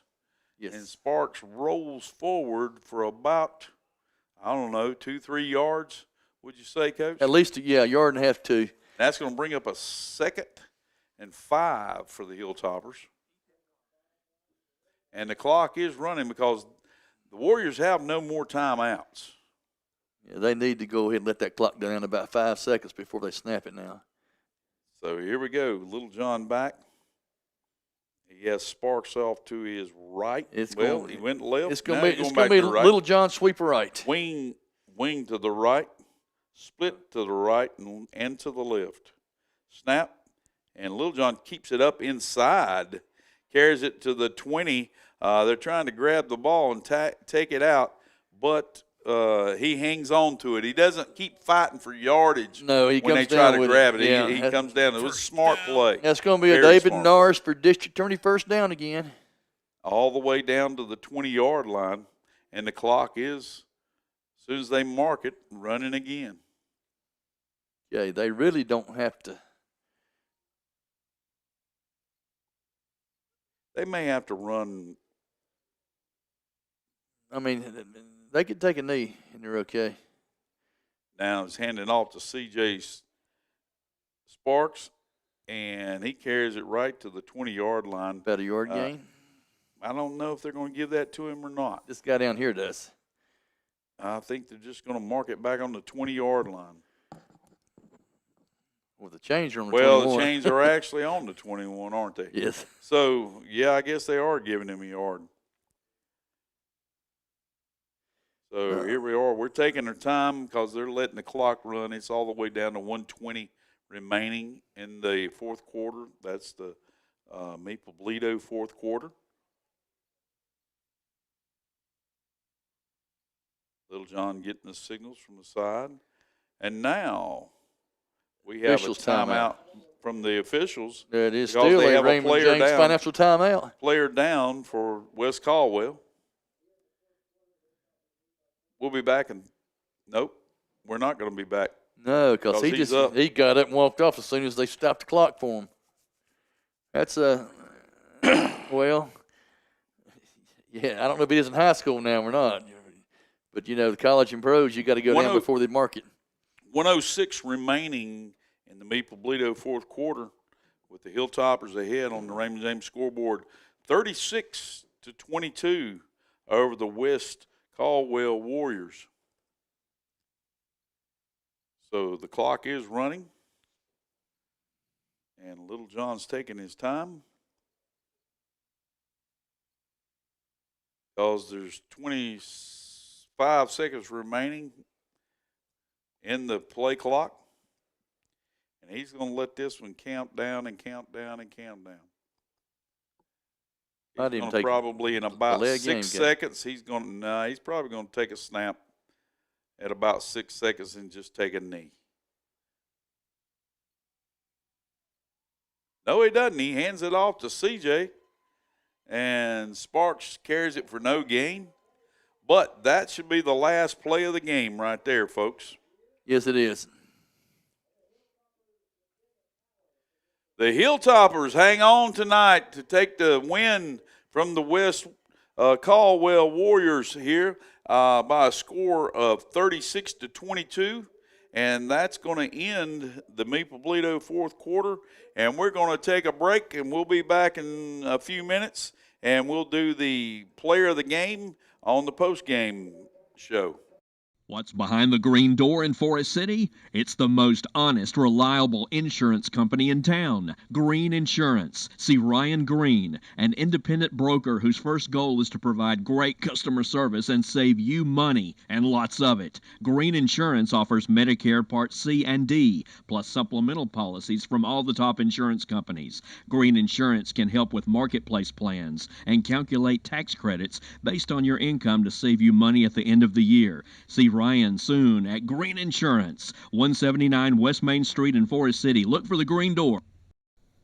Hey, when it's time to start looking for another vehicle, come and experience the difference and selection at Carolina Auto Finance. We're a family-owned and operated business for over 20 years. When you shop with us, you're not just buying a car, you're joining the family. Whether your credit is great, not so great, or you're just getting started, we've got options for you. We'll work with multiple lenders. We offer gap coverage and warranty contracts because buying a vehicle should feel good today and tomorrow. For honest service, affordable options, come see us at Carolina Auto Finance, where the deals are real and the people are even better. Lowe's Boulevard, Forest City. At Raymond James, we believe in the power of freedom. The freedom to invest in your future, to make choices that align with your goals, and to pursue success with confidence. Experience the freedom to invest, the freedom to make choices, and the freedom to pursue your success with our dedicated team. Contact us today. Raymond James, life well planned. Call Wilson Septic Service for bad smells or slow drains. They're the company with the most experience keeping systems clean and customers happy since 1962. From septic pumping, inspections, repairs, installs, and holding tank rentals. Wilson Septic Service does it all, fast and affordable. Remember, avoid flushing sanitary pads, flushable wipes, know your tank's location, and never build or plant anything on your tank or drain field. Call 828-245-9387. Wilson Septic Service, #1 in the #2 business. Yes, sir. Welcome back to WAGY 107.5 and KTC Broadcasting. As we are here at the end of the game here, as RS Central on the Raymond James scoreboard defeats West Caldwell Warriors by a score of 36-22. Coaches, one of those things in the first half, it kind of went back and forth until they built a 2-touchdown lead, and then they scored in the second half, but then they turned around and gave up some penalties and some big plays there at the end of the game. But they persevered and got the ball back, and then they ran the clock out. Right. With the last 3 minutes things, plus. They stopped giving up the big play. Yes, I mean, sir. that's what happened. They give a couple big plays, but not big plays. Yeah, not for like touchdown. 70 yards. 70-yard touchdown. So, they solidified their defense a little more. Is what happened. They still had a few things that we can don't, but get some plays. But this was probably 25 penalties both sides. Yeah, it was a lot. It's just a I lot don't of penalties. know, but it was a lot. It was an ugly game, without a question off of that. As far as our Stanton Enterprise McDonald's player of the game, of course, we've talked about it and everything, and we're looking, without a question, that Mason Conard, as far as his defense, what he did tonight, plus catching a few balls, but also with Elmer Littlejohn stepping up and making great passes and great runs, too. I mean, he's probably the leading rusher today. So absolutely, we're going to give a Cobe Player of the Week, like I said, offered by Stanton Enterprise and McDonald's. And we want to thank them for sponsoring that in our players of the game. We want to catch up a little bit on our county games. East Rutherford final, 53 for East Rutherford, 24 for East Burke. Chase, as we said before, Chase finished 62-0 over Drone. And they kind of took it on the chin a little bit previous 2 weeks, and they finally got some frustrations out this week. Thomas Jefferson, it says right here in the fourth quarter that it's 38 for Union Academy and 19 for Thomas Jefferson. I've got a final here, 45-19, Union Academy. Okay, so that was the final there. So we're also looking at what we've got coming up next week. Next week, we'll be right back here in this same spot we're sitting right now, and we will be watching as we have a county rivalry game going.